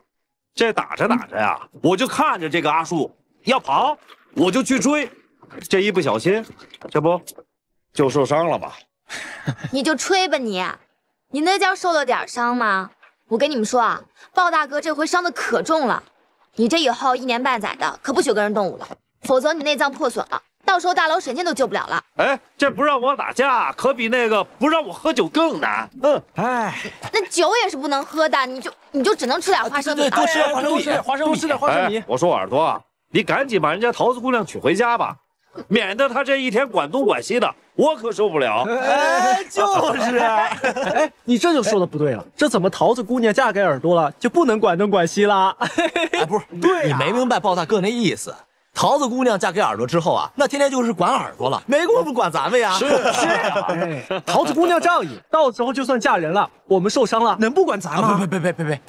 哎呀，天灵灵地灵灵，我可不想受伤。桃子姑娘，我永远不用你管啊。我们都不会让桃子姑娘操心，桃子姑娘最应该操心的是要和长儿生几个娃，对不对？对，没错。哎，别走，桃子姑娘，生几个？生几个？生一窝。你别跟他们说，他们都是乱说的，你别生气。陈韩畅，拜见太子妃殿下。韩将军免礼。如今我已经是清修之人，从前的称谓，以后就不要再提了。是。快请坐吧。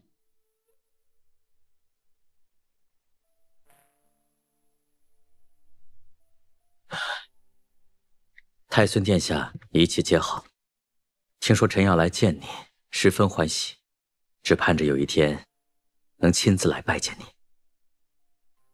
他一定长高了许多吧？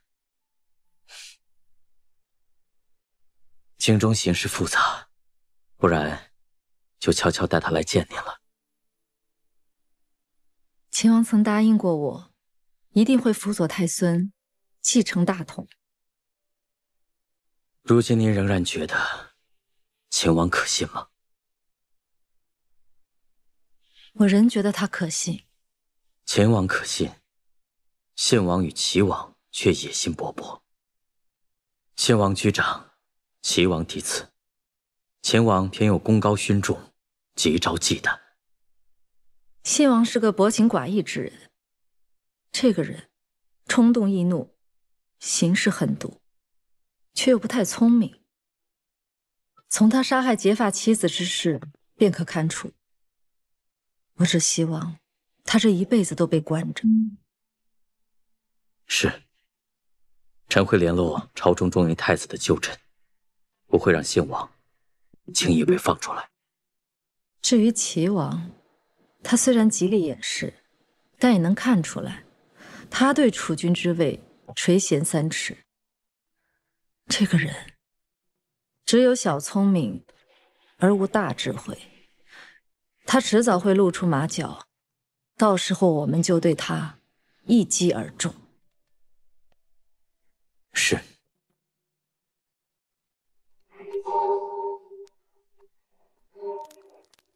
来吧，崔小姐，来尝尝我们振兴居的烤黄羊。谢谢，我尝尝。吃是吧？真好吃。哎，石七郎，是吧？石七郎，有件事儿我们一直瞒着没告诉你。什么事啊？是不是又瞒着我偷偷去丰英楼吃酒了？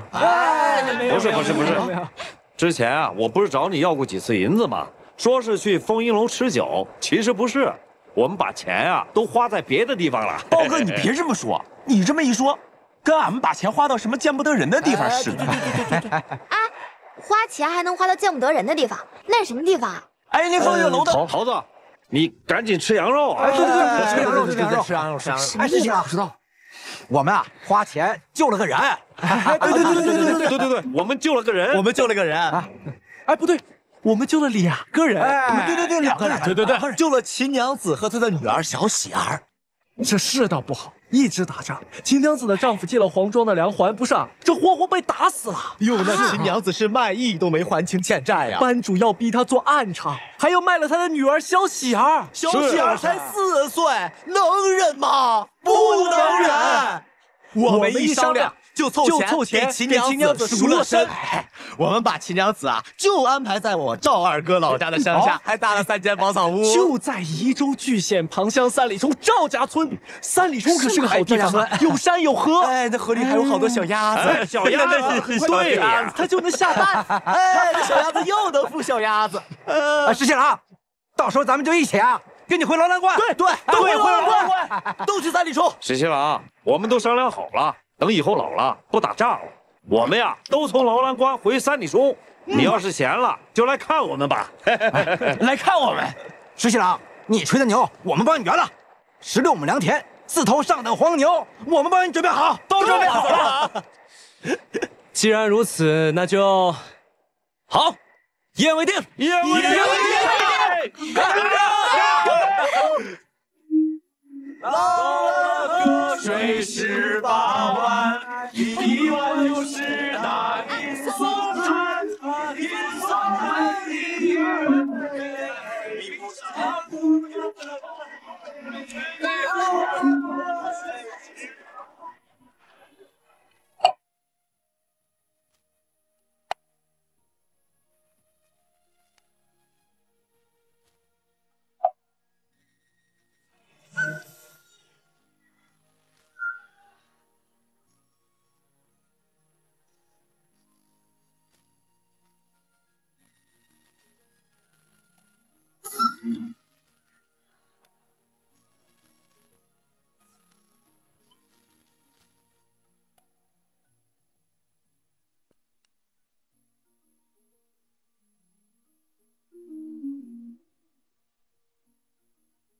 瀛州苦寒，萤火虫特别少，每逢秋夕能遇到1只，都稀罕的不得了。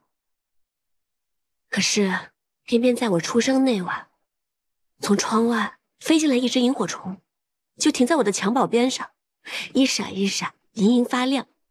所以阿娘就给我起了这个乳名，叫我阿莹。原来你的名字是这么来的。嗯，我的名字呢？是宗正寺给我取的，字面意思挺好，希望我将来能够聪颖，所以名为逆。但到底我也没有一个乳名，乳母从小就叫我石七郎，所以叫着叫着也就传开了。那我以后都只叫你石七郎。哼。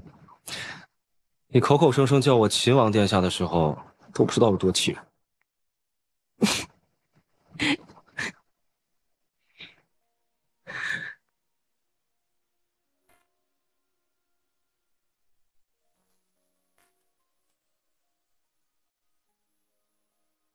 小的时候啊，阿爹知道我喜欢萤火虫，就总是跟我说：“阿莹，我给你捉1只萤火虫，你就答应我一件事情好不好？”或是让我背书，或是让我写字，但我总是耍赖。我告诉他：“阿爹，捉1只萤火虫可不行，你要给我捉回来100只，我才答应你。”但是阿爹实在是太忙了，他哪里有功夫真的帮我去捉？所以，我从来也没有见过100只萤火虫在一起的样子。但是今天晚上，这里肯定有100只萤火虫的。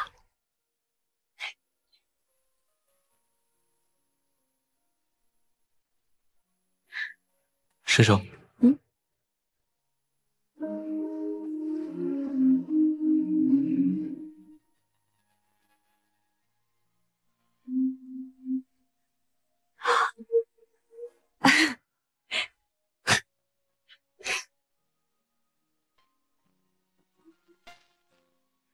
阿爷，我为你捉100只萤火虫，能不能答应我一件事？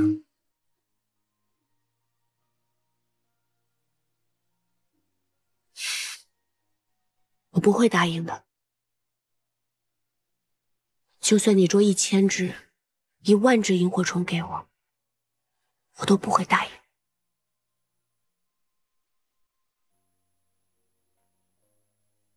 今天晚上这么快乐，就别提别的事情了，好吗？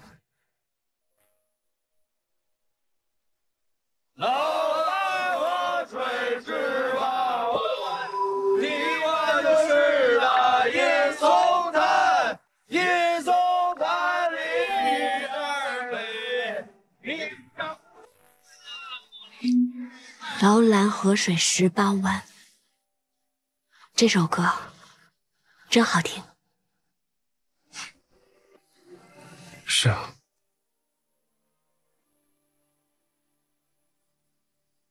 命定的缘分，却错位的身份，无尽的安然，想逃离这纷争。多希望这样的时光默契的可以长久一些，隔绝了缘，再长久一些。只属于你这满天的缤纷。哎呀，你是最初的期待，心亮起来。你是最终的答案，无悔无言。想说的话汇成画卷，一卷一卷。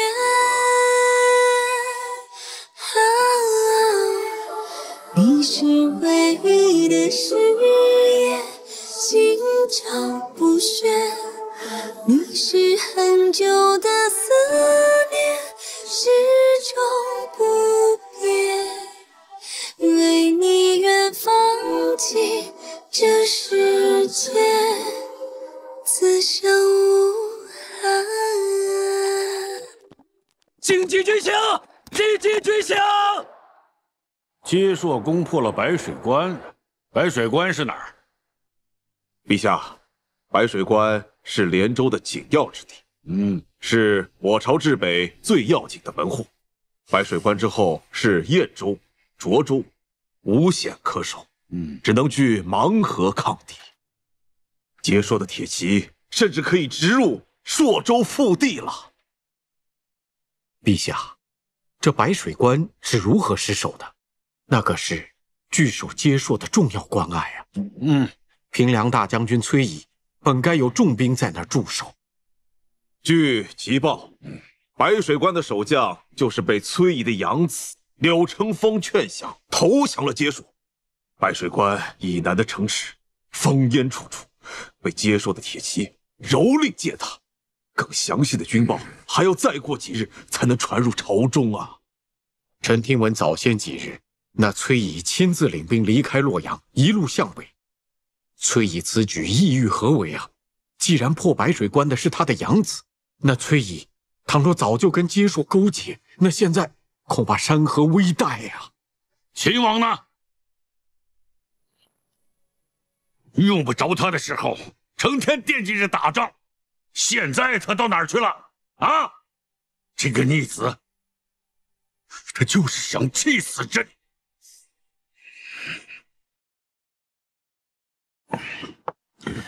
大哥，父皇心中还是偏疼你的，只不过近来朝中群臣又蹦出来了，说是对大哥要严惩，光是幽禁还不够，要削了大哥的王爵。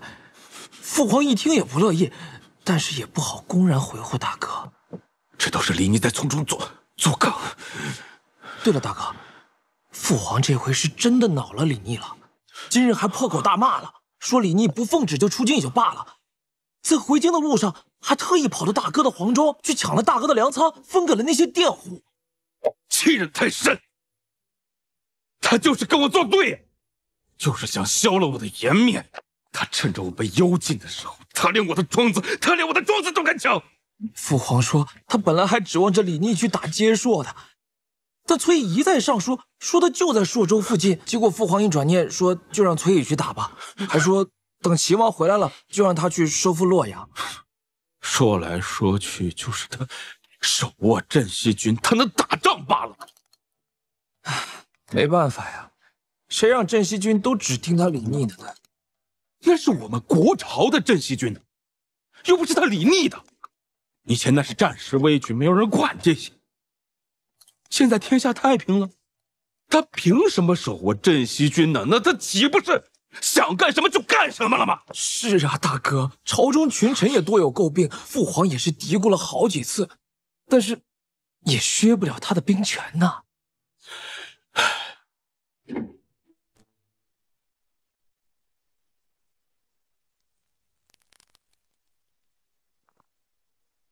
爹，好，平安就好。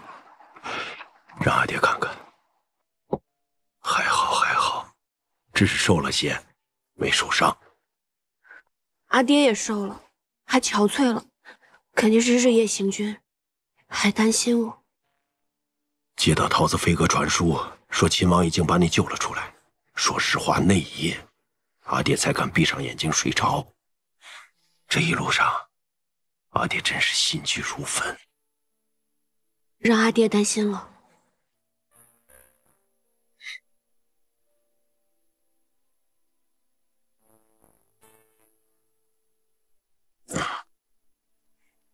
秦王怎么不进营啊？是惧怕我们崔家军的军威啊？阿爹，秦王是送女儿过来跟您会合，他马上就走了。你看看他那样子，只怕连根汗毛都没掉，也好意思说为了救我女儿奔马？阿爹，他魏凤赵就带兵出京，已经很冒险了。叫他那糊涂的皇帝老爹把他脑袋砍了才好。阿爹。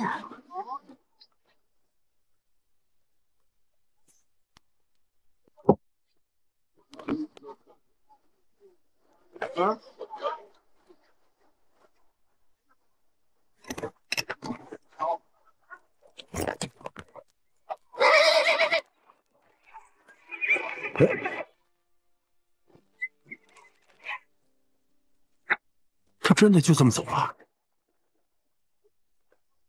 人家救了你啊，你都不去送送啊？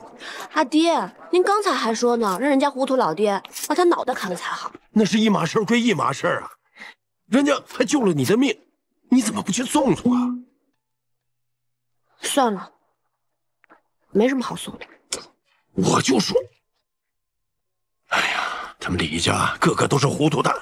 阿爹，您现在到底向着谁啊？哎呀，真是无可救药，无可救药。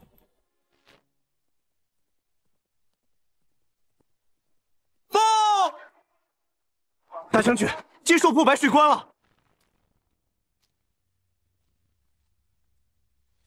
父皇，您可都记住了，尤其是关于崔乙和白水关的那些话，一定要驳斥秦王，让他无法替崔乙说情才是啊。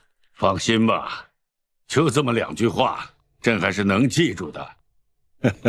那儿臣先告退。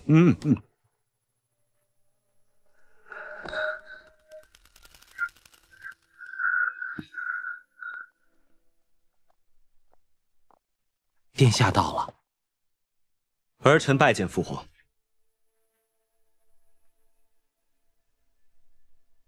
哼，你还知道回来啊？此番围猎，的确是走远了些。你口口声声围猎，怎么会围到你大哥的庄子上去了？而且把你大哥庄子上的粮食都给抢了？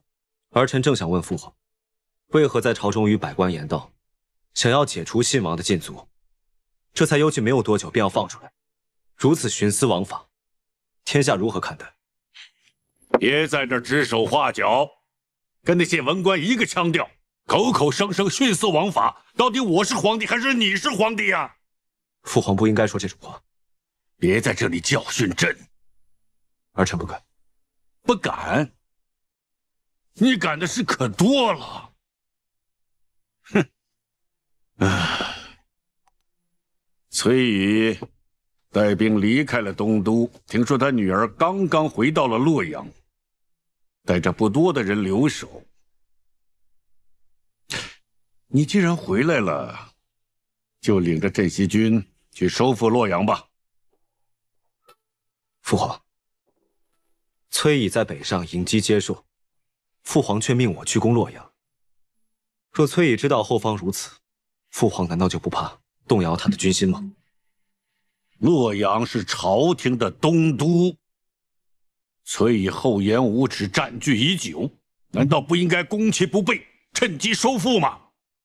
你不知道是怎么想的，成天惦记着打仗，现在让你去打仗，却又抗旨。父皇，崔乙在前线抗战，我们不能乱他后方。哼，白水关到底是怎么丢的？军报上写的清清楚楚。崔乙的儿子跑去劝降，守城之将念及旧情，不忍杀他。他倒好，带着接硕的死士，把守将给杀了。哎呀，崔乙养出这样的儿子，通敌卖国，朝中的群臣纷纷都说要治他的罪。那是顾相劝我，让崔乙将功赎罪。父皇，崔乙与他的养子柳承风早就一刀两断，只因柳承风勾结接硕，崔家与接硕有不共戴天的血仇。父皇就算怀疑谁，都不应该怀疑崔家。秦王，你真是让朕太失望了。那么朕现在问你，领镇西军收复东都，你遵旨还是不遵旨？儿臣不遵旨。儿臣请旨，回劳兰关戍边。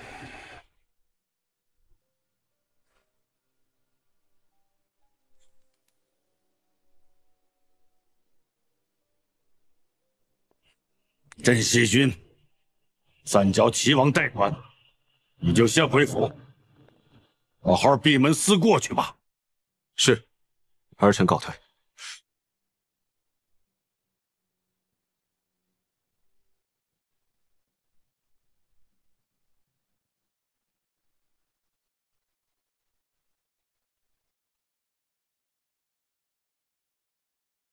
十七郎，你怎么来了？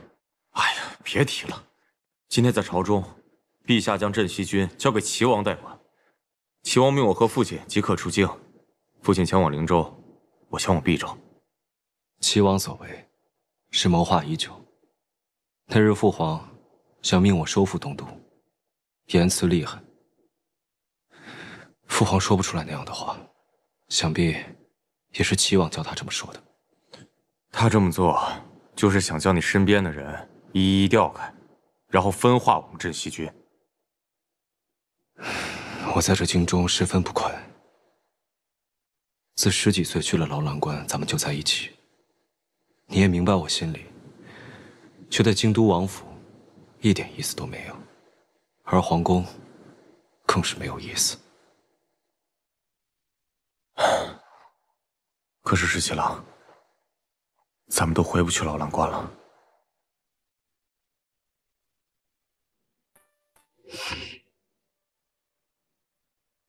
阿莹一心想让我明白，信王、齐王非可信之人，说天下不应该有这样的君主。他想让我当这个太子，可我答应过萧妃娘娘，一定要辅佐太孙。我与阿莹本是两情相悦，因为这样的事几乎闹到生分。其实他说的话我心里都明白，只是我有句话一直未同他说。十七郎，你到底在担忧什么呢？是啊，我心中有所顾虑。孙敬已死，天下平定，咱们镇西军该何去何从？而崔家军又该何去何从？如果我当了太子，朝中会容忍太子妃手握崔家军吗？如果我当了太子，崔毅也不会把手中的崔家军交给我。那日，父皇命我收复东都，被我拒绝了。他一气之下，才将镇西军交给齐王，是因为我不想与阿莹兵戎相见。但一旦我成为了主君，就不得不由我亲自去打压崔家军了。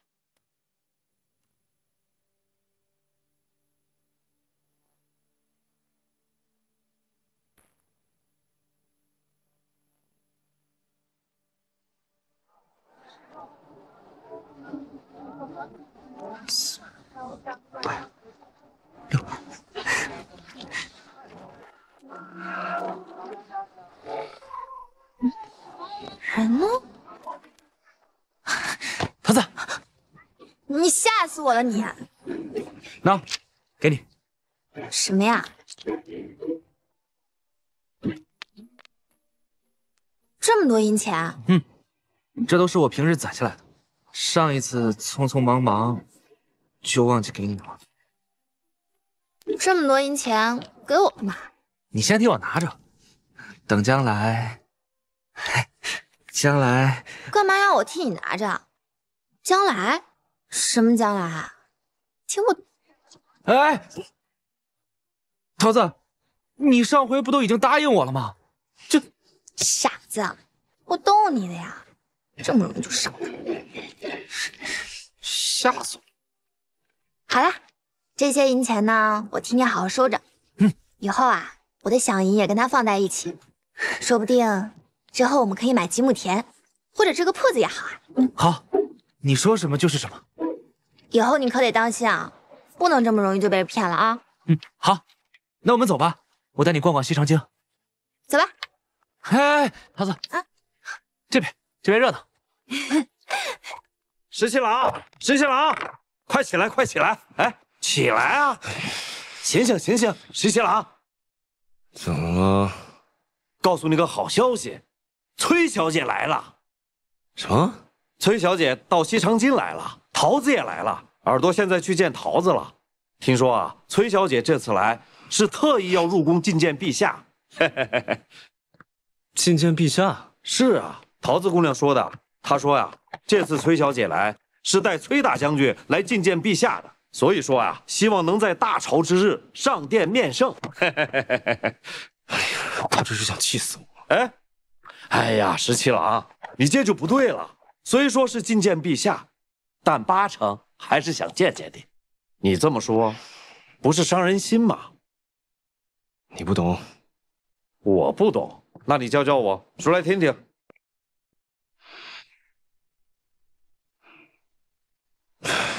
朝中忌惮崔家，议论纷纷，都像是煮沸的油锅子，但凡沾点水星子都得炸。他还来火上浇油。再说了，他说代表崔大将军觐见陛下，匪夷所思。大将军卜凤朝都不能擅自入京，更何况她还是大将军的女儿，怎么能上朝堂呢？朝中那些文官唾沫星子都能喷死他。我就搞不明白了，你这话怎么听，都像是在担心崔小姐啊。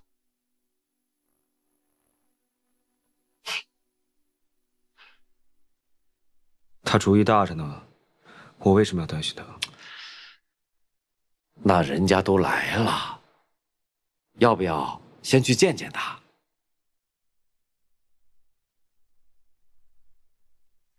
不见。哎，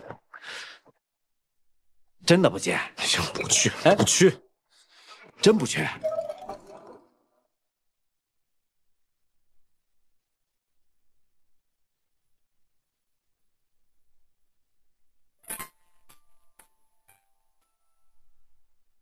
这个礼部啊，吵嚷这么些天，什么结果都没吵出来，真不知道什么时候你才能去觐见陛下。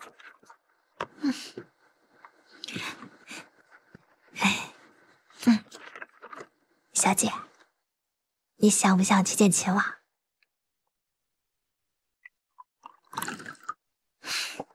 这个秦王也真是的，你都已经来了几天了，他都不说过来看看你。上回他还巴巴的去救你呢，后来还把你送回来大将军呢。我当时还想，这个人对我们家小姐还真是挺好的。这才几天啊，怎么突然又像陌路人一样了？你去见过谢长耳了？当然见过啦。那他都跟你说些什么呀？也没说些什么，不是什么要紧的话。那估计秦王也没什么要紧的话要跟我说，所以就不见了。才不是这样的。虽说是没有什么要紧的话，但是你看啊，我跟耳朵呢一起去看了杂耍，我们还去铺子里买了好多好多东西呢。那就算是没有什么要紧的事，只要我们2个人在街上走着，那心里也是高兴的。秦王不来见我，你怎么这么着急啊？我不是着急，我那是担心你。担心我是想着你会不会想要见秦王嘛？会不会？还是你想见谁啊？我不想。哎，这个破哨子！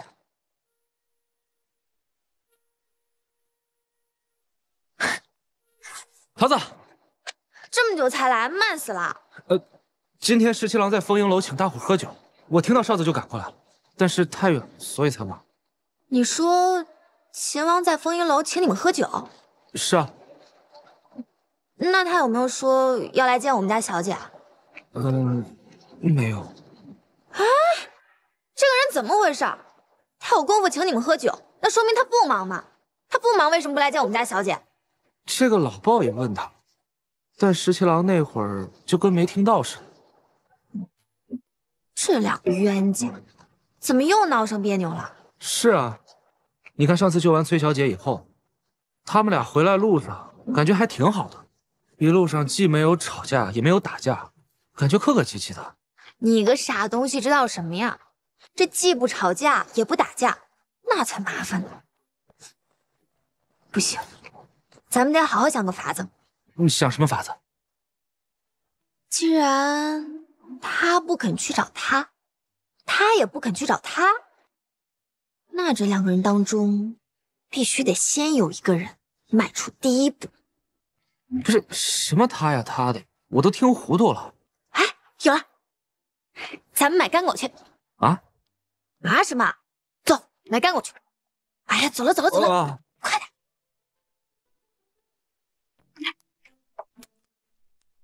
早听说丰英楼是京都最好的酒楼，果真名不虚传。菜好吃，酒也好喝。酒是好酒，可惜豹哥他现在不能喝酒了。包大哥呢？刚说方便一下，难道调茅厕去了？人家说方便就是去茅厕嘛，你为什么说调茅厕去？这方便，不去茅厕，难道还能去别处啊？那当然了。这样，咱们打个赌，比划拳，谁要赢了就喝酒，谁要输了就去找老鲍，看他是不是真掉脑。好，玩一把，我先来。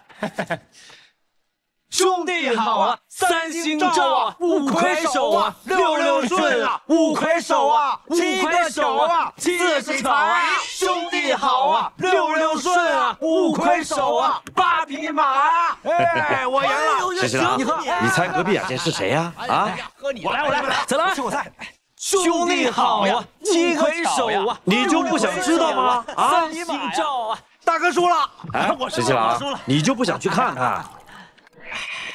行，反正我跟你说了啊，你不去是你的事儿。哎，大哥，来，咱俩来，我先来。兄弟好啊，三星正啊，六魁首啊，兄弟好啊。哎，桃子，你买这么多干果，你是要做什么？小姐喜欢吃这个，我打算用这个干果感动她。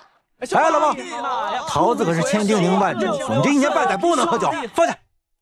不喝就不喝嘛。哎呀，豹哥，来点你的花生米。有啊，对呀，豹哥，花生米有啊，这不是？哎，拿着，来。哎，我，啥呀这？哎，十七郎，你俩，这老鲍太抠了，太抠门了，是不是你们？这酒确实有些上头，我出去方便方便。十七郎，你慢点，咱们继续。哎，6个6啊，兄弟好啊，六六顺啊！过来！哎，买定离手啊！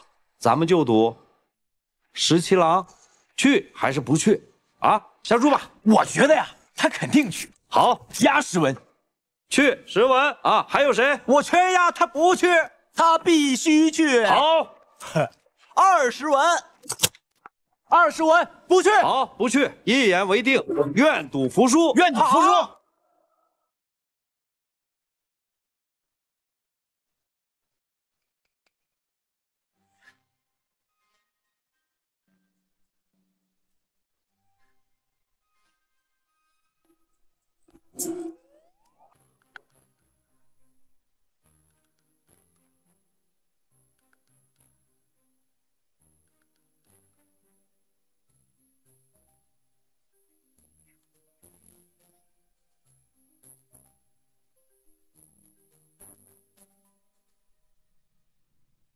啥也听不见啊！这要耳朵在就好了啊。嘘。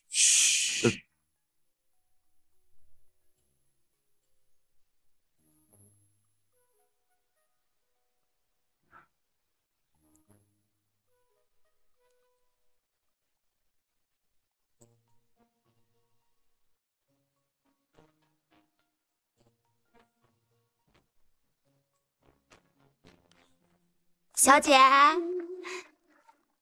小姐，秦王特意买了你爱吃的干果，让我拿过来的，是吗？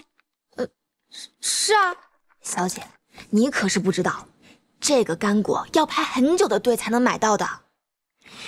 拿来我尝尝。哎，回来了，回来！石七郎，你进隔壁看没有啊？进了吗？没进吧？进去了吗？石七郎，没进。哎呀，愿赌服输，愿赌服输。老二接着，老四，这石七郎，你咋不进去呢？你害俺输了好多钱。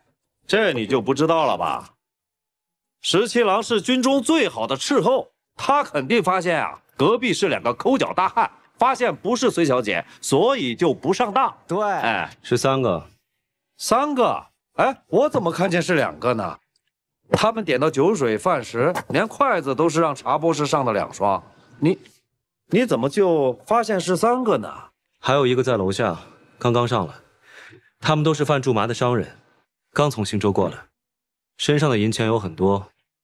倒单那个是去换钱了，本来不想来丰盈楼吃饭，后来想想还是来，所以茶博士又多准备了1副碗筷。还是石七郎厉害呀！佩服！我就说嘛，石七郎虽然没进去，但他肯定会把隔壁是什么人、什么身份弄得清清楚楚。你们还不服气，偏要跟我赌，输了吧？给钱！给钱！哈哈，这是我的。我又输了10文。这秦王特意去给你买了干果，咱们是不是也应该送他点什么，表示一下感谢？确实挺好吃的。不枉你排队排了那么久。你怎么知道这个干果不是秦王买的？这一眼就被你识破了，看来8成也骗不到秦王。骗他什么？就是这个干果啊，谢长儿也带了1份回去。本来我俩都商量好了，就说这个干果是你给他买的，这下可好，他8成也是骗不到。来，那就谁买的谁吃。真的排了很久的队的，是挺好吃的，辛苦你了。我自己吃。来，哥敬你。大哥，你又不是不知道，父皇虽然让我代管镇西军，但是那裴氏父子怎肯听我的呢？我这代管不过是个虚职罢了。比起我来，天天被关在这府上，你强100倍吧。大哥何必泄气呢？眼下刚好有个机会可以向父皇求情。什么机会？什么机会？母后的继承快到了，看在以示母后的情分上，父皇肯定会心软。对呀，母后的继承快到了，那我要亲自给父皇上书来诉说此情。也许父皇能看在母后的份上，把我给放了。大哥放心吧，臣弟定然会全力在父皇面前替大哥求情的。接到殿下的帖子，深感殿下雅意。殿下说得了2团好茶，邀我共赏，我就毫不客气前来叨扰了。顾相客气了，这还有2株老梅庄盆景，是裴元到了毕州之后派人给我送过来的，虽不值钱，但颇有义趣。我是个粗野之人，不懂这些花月之事，但我听闻顾相画梅乃是京中一绝，所以这2株老梅庄盆景放到我府里实在是可惜，回头一并送到顾相府中去。多感殿下圣意，却之不恭啊。对了，这崔乙的女儿崔氏女要觐见陛下之时，礼部还没争出个分晓吗？不只是礼部争执不下，现在啊，连兵部也掺和进来了。兵部说，崔家军在前方抗敌打仗，崔氏女可以视作大将军之子去觐见陛下。可礼部却驳说没有此先例，而户部又说，崔家军的粮草、军饷均未从户部拨发，自从平凉未央的税赋中扣除，这笔糊涂账不能不算。现在崔氏女还没有见到陛下，可六部自己却吵了个不可开交。其实这崔氏女要觐见陛下，礼部不就是拘泥于没有先例吗？这崔氏女的母亲贺氏是朝廷敕封的武烈夫人。我记得在瑞景年间，朝廷为了敬表辅圣夫人，特意在大潮之日，令辅圣夫人的女儿亲自上殿，由世祖皇帝亲自赐了金表。哦，殿下真是一语惊醒梦中人呐，确有此先例。既然如此，那崔氏女便可以上殿觐见陛下了。我刚刚命人去查阅了那份卷宗，果然，秦王前几日也查了这份卷宗。傅圣夫人的女儿上殿之事，那是60多年前的事情了。只有礼部的积年老历才能找得到这份卷宗。秦王为了崔氏女，特意寻此旧例，足见他对崔氏女的用情之深。为了那崔氏女，他千方百计，费尽心思，想让她得偿所愿呐。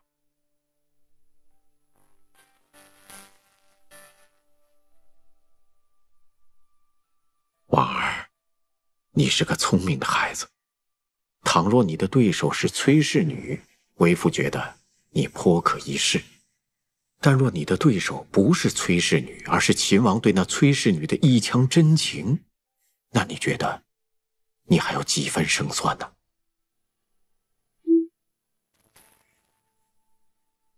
是都不是，就自认失败，那便不配当父亲的女儿了。何况世事难料，纵然秦王对崔氏女有情，但如果崔氏跋扈欺君，通敌叛国，那别说是择婚皇子了，就应该被株连9族。崔乙这个人呢，说他跋扈欺君或许会有，但说他通敌叛国，那倒不至于。父亲，开国左武卫大将军樊国公柴洪被指通敌叛国，最后被问斩街市。就连堂堂开国大将军樊国公都被指通敌叛国，那崔乙怎么就不可能呢？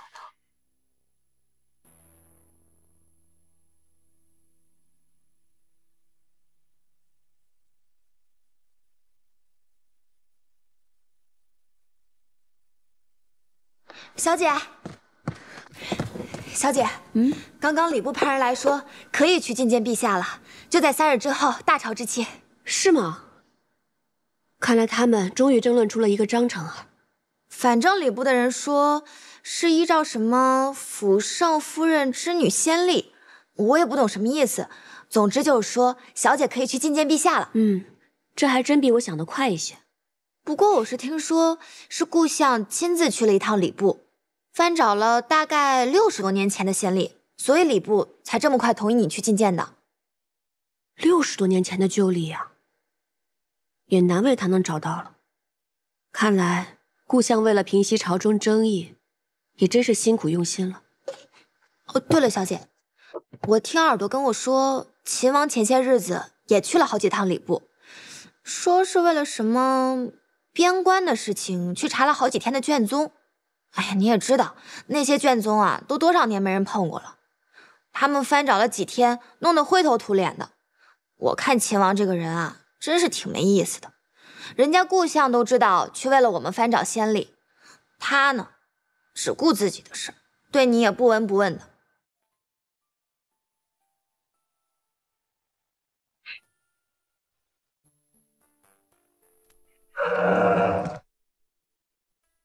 哎，你今天怎么穿成这样？上朝啊？你都多久没上朝了？我记得你是3天打鱼2天晒网，还经常偷懒，装病不愿去。今天是哪阵风把你吹起来，忽然想上朝了？今天天气好，就去上个朝了。天气好？哎，别忘了下朝回来给兄弟们带着鹌鹑下酒啊！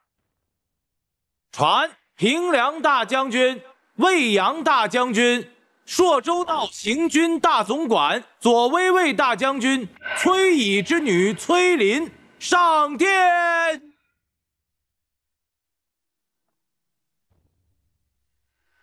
哎呦，这是孙毅的女儿啊！真没想到，这是一个自杀。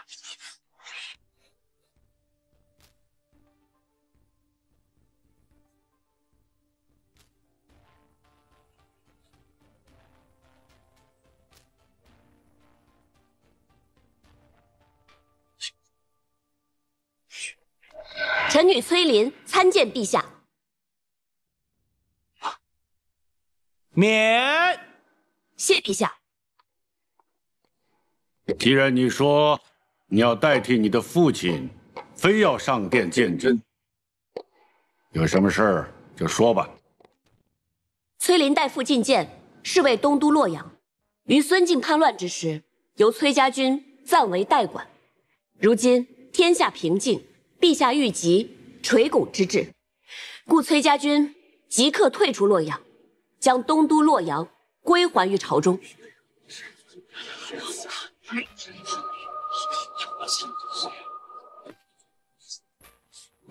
你是说要将东都洛阳还给朕？是，洛阳是国朝的东都，自然也是陛下的东都。崔家军不过是代管而已。如今叛乱已平，崔家军当然应该退出洛阳，将东都归还于朝。好，很好。哎呀，原来你上殿是为了说这件事，早说嘛！好，哎呀，朕就喜欢你这么爽快的孩子。哎呀，真要跟皇后说，让她好好设宴，好好的款待你。谢陛下。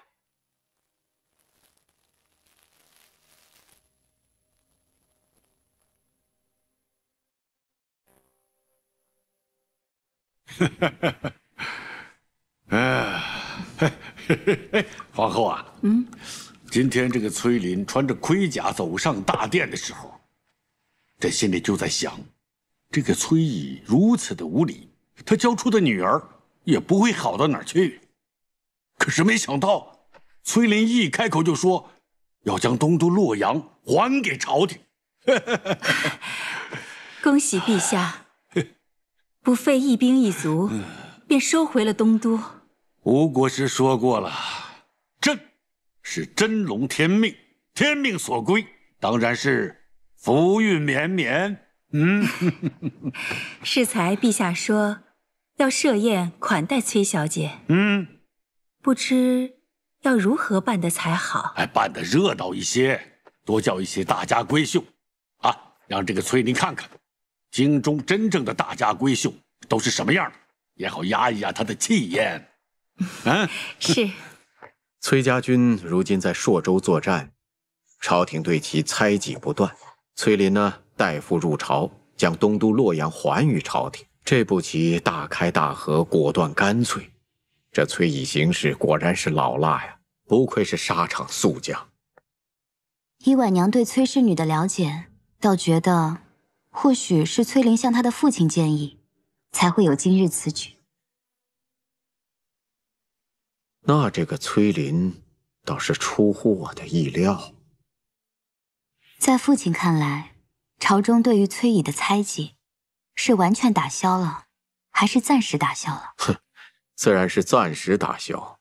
崔乙是平凉卫阳的大将军，手握重兵，朝廷怎么可能对他不忌惮？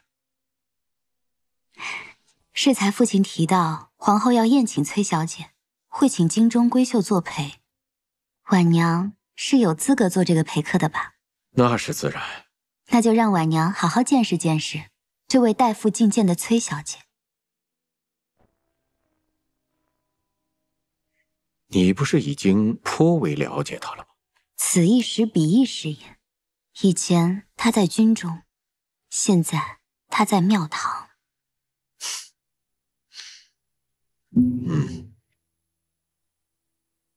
父皇，今日一见这位崔小姐，没想到长得还挺好看的，尤其是身着一身铠甲，别有一番风姿。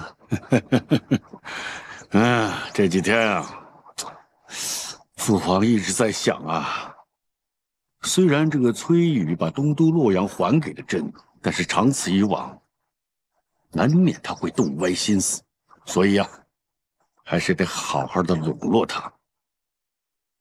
崔乙只有一个女儿，你若是娶了他女儿，岂不是名正言顺的把崔家军的军权要过来？父皇明鉴，此事可行。这2天皇后要设宴款待崔林，本来我让皇后就叫上几个大家闺秀，热闹热闹就完事儿了。可现在看来啊，你和公主们还有李丽都一起赴宴啊，他们呢都是陪客，你要好好看看崔林，看一看你到底想不想娶她，别委屈了自己啊！多谢父皇。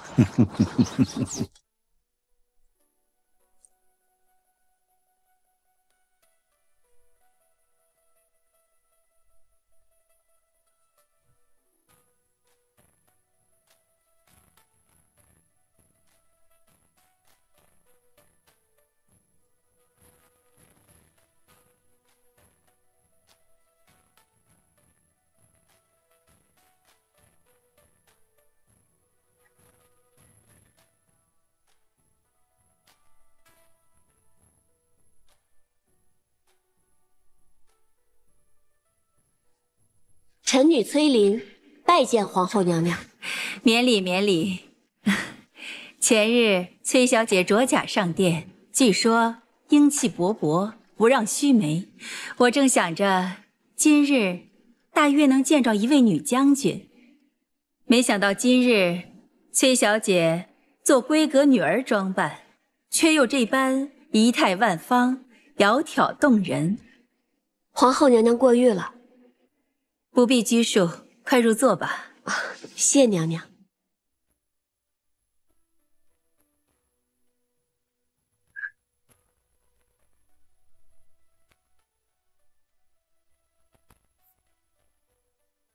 今日盛会，1为崔小姐洗尘，2为佳景难得。崔小姐久居瀛州，难得来京城，今日就让齐王、秦王这些个年轻孩子招待你游冶尽兴。今日满饮此杯，为崔小姐接风。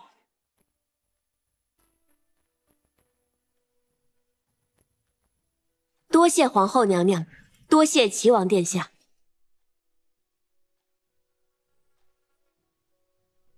林母后，夺彩之器已经预备好。如此甚好。今日设宴，我正愁没个新鲜玩意儿。齐王特意从南边寻了个新鲜的杂耍班子，就让崔小姐和今日的诸位客人们都一起瞧个热闹。齐王殿下费心了。这夺彩之戏啊，是如今最时兴的。两方上台之后啊，只能抢夺彩帛作为武器，可以使用绊拦、摔挡、绕等方式来阻拦对方，以首先夺得彩球的一方作为胜方。齐王殿下对崔家小姐真可谓用心十足。能不用心吗？毕竟他的父亲手握重兵，既拉拢了崔家，何愁不能储卫东宫？也无怪乎她一个臣女，竟然上书要自责皇子为婿，好生霸道啊！这两队之人，一边要想着如何将对方踢于台下，一边呢还要想着如何夺得彩球，同时呢还要提防自己不被踢下台。这夺彩之戏啊，甚是激烈，听着十分有意思呢。咱们就这么看着不够热闹，要不按照京中旧俗来博个彩头吧，不拘多少，好玩罢了。母后所言如此甚好。崔小姐远来是客，就请崔小姐博个头彩吧。是。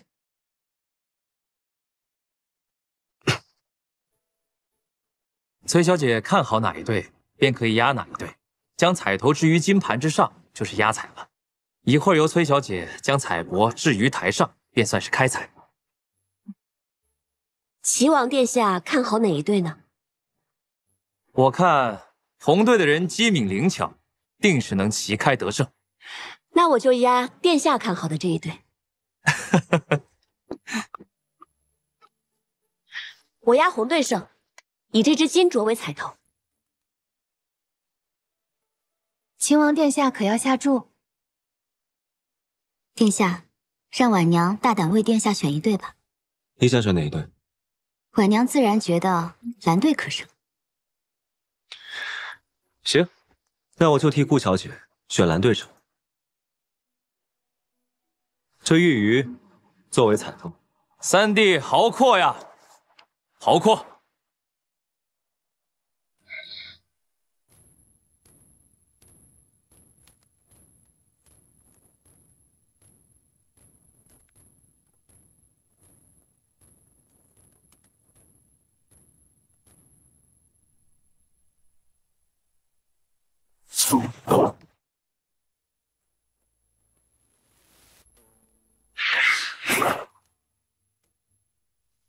崔小姐，敬请观赏吧。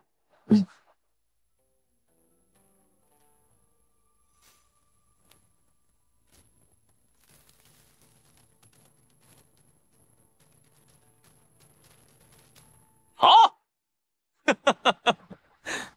幸不辱命，替崔小姐压中了。殿下好眼光。其余的都赏给获胜的红队吧。崔小姐觉得下一局该压哪一队呢？我觉得还是要压红队。我看红队啊，风头正盛，一定能连胜。传令下去，今日大家尽兴，无论哪队获胜，全部都赏100金。且慢，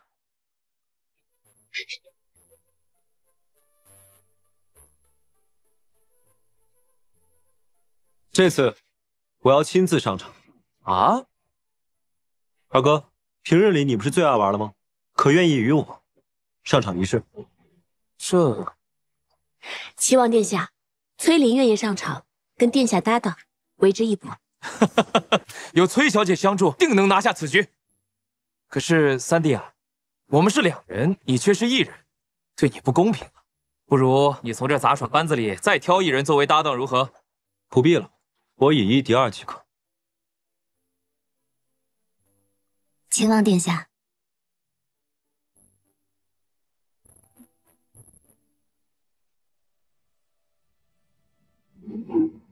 殿下若不嫌弃婉娘身手笨拙，婉娘愿与殿下搭档上场。顾小姐，这夺彩之戏颇为危险。殿下不必多虑，婉娘明白的。好，那你便同我一起。既如此有幸，从内堂取一对龙凤钗来，为你们添做彩头，待我亲自为你们开彩。谢母后。哎，你说，我们开一家这样的点心铺子怎么样？我就提了那么一嘴，你还真打算上了？当然了，你说的每一句话我都牢牢记在心里。其实呢，开一家这样的点心铺子，不失为一个好想法。而且啊，我看街上那些卖小玩意儿的店铺，生意也很是红火呢。哦，还有那些胭脂水粉铺子，很多小姐夫人都很喜欢。好，你喜欢什么我们就开什么。傻样。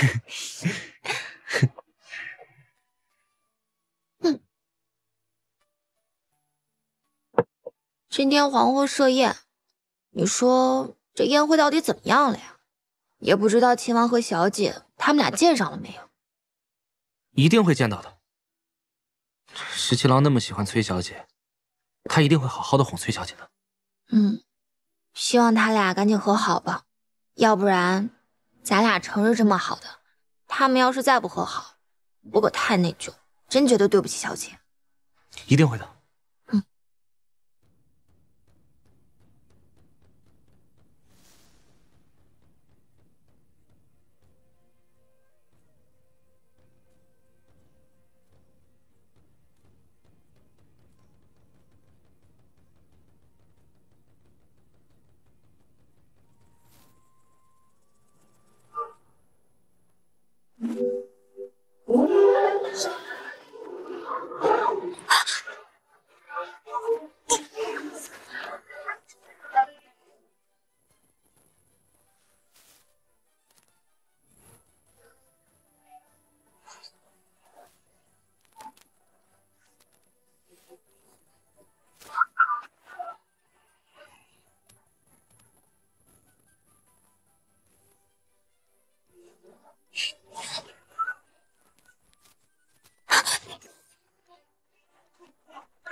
你怎么可以这样？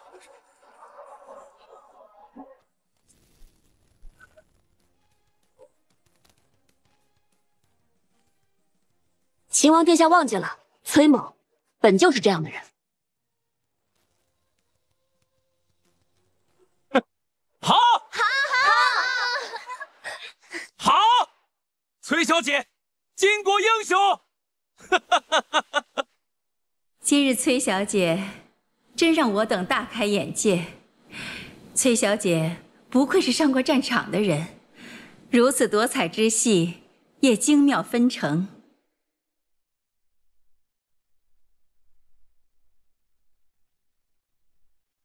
这是崔小姐的彩头。多谢皇后娘娘。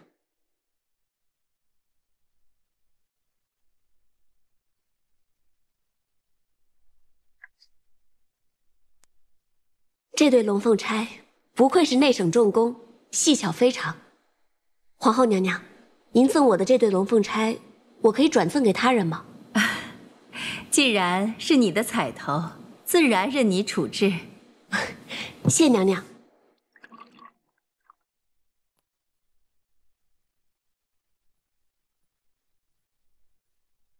多承秦王殿下相让，娘娘赏的这只钗子便聊表心意，转赠秦王。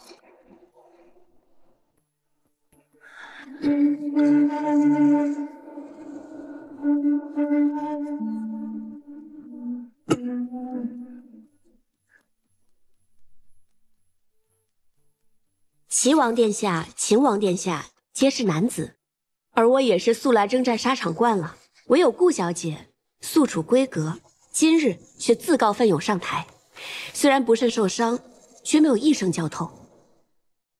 那这只凤钗便转赠给顾小姐，以慰你今日之勇。多谢崔小姐，都是娘娘的赏赐，我不过是借花献佛罢了。秦王殿下当与顾小姐一起，谢过皇后娘娘恩典。理应如此。谢母后。谢皇后娘娘。不需多礼，你们都入座吧。是。好孩子，你快过来。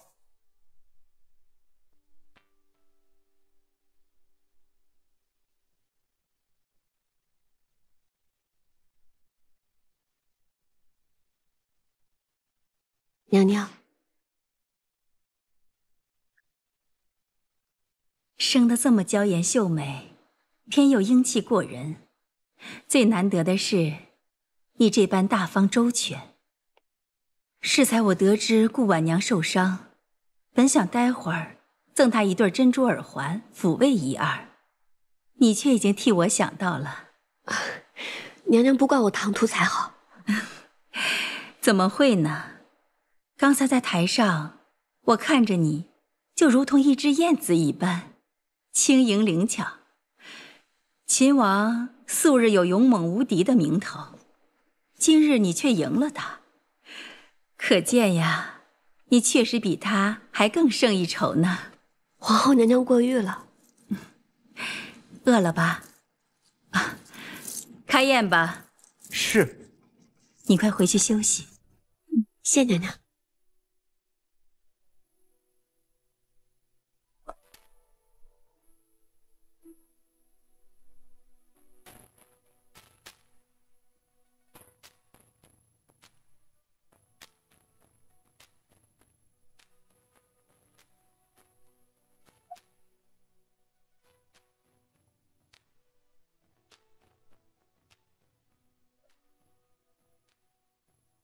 顾小姐，来，我敬你一杯。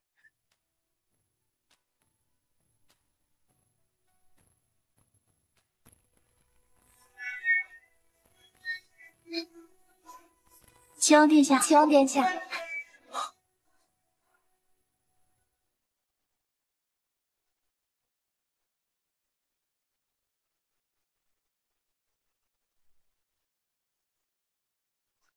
碧波万顷，秋高云淡。如果在花好月圆之夜，泛舟至太液池上，波光映月，想来风光甚美。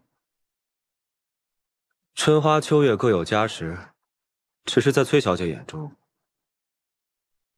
，40时美景，皆不如一展胸中宏图来的有趣吧。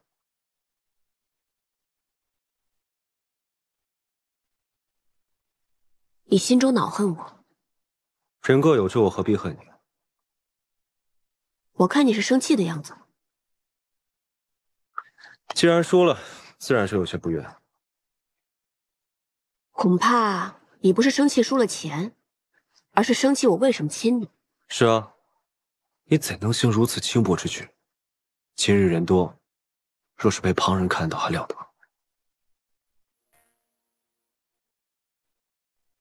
那你会不会告诉别人？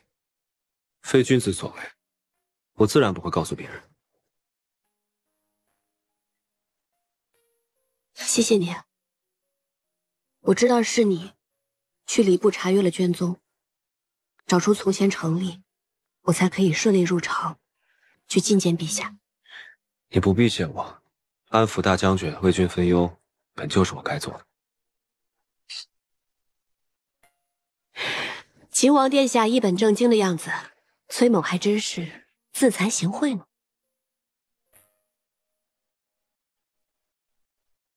李来，走。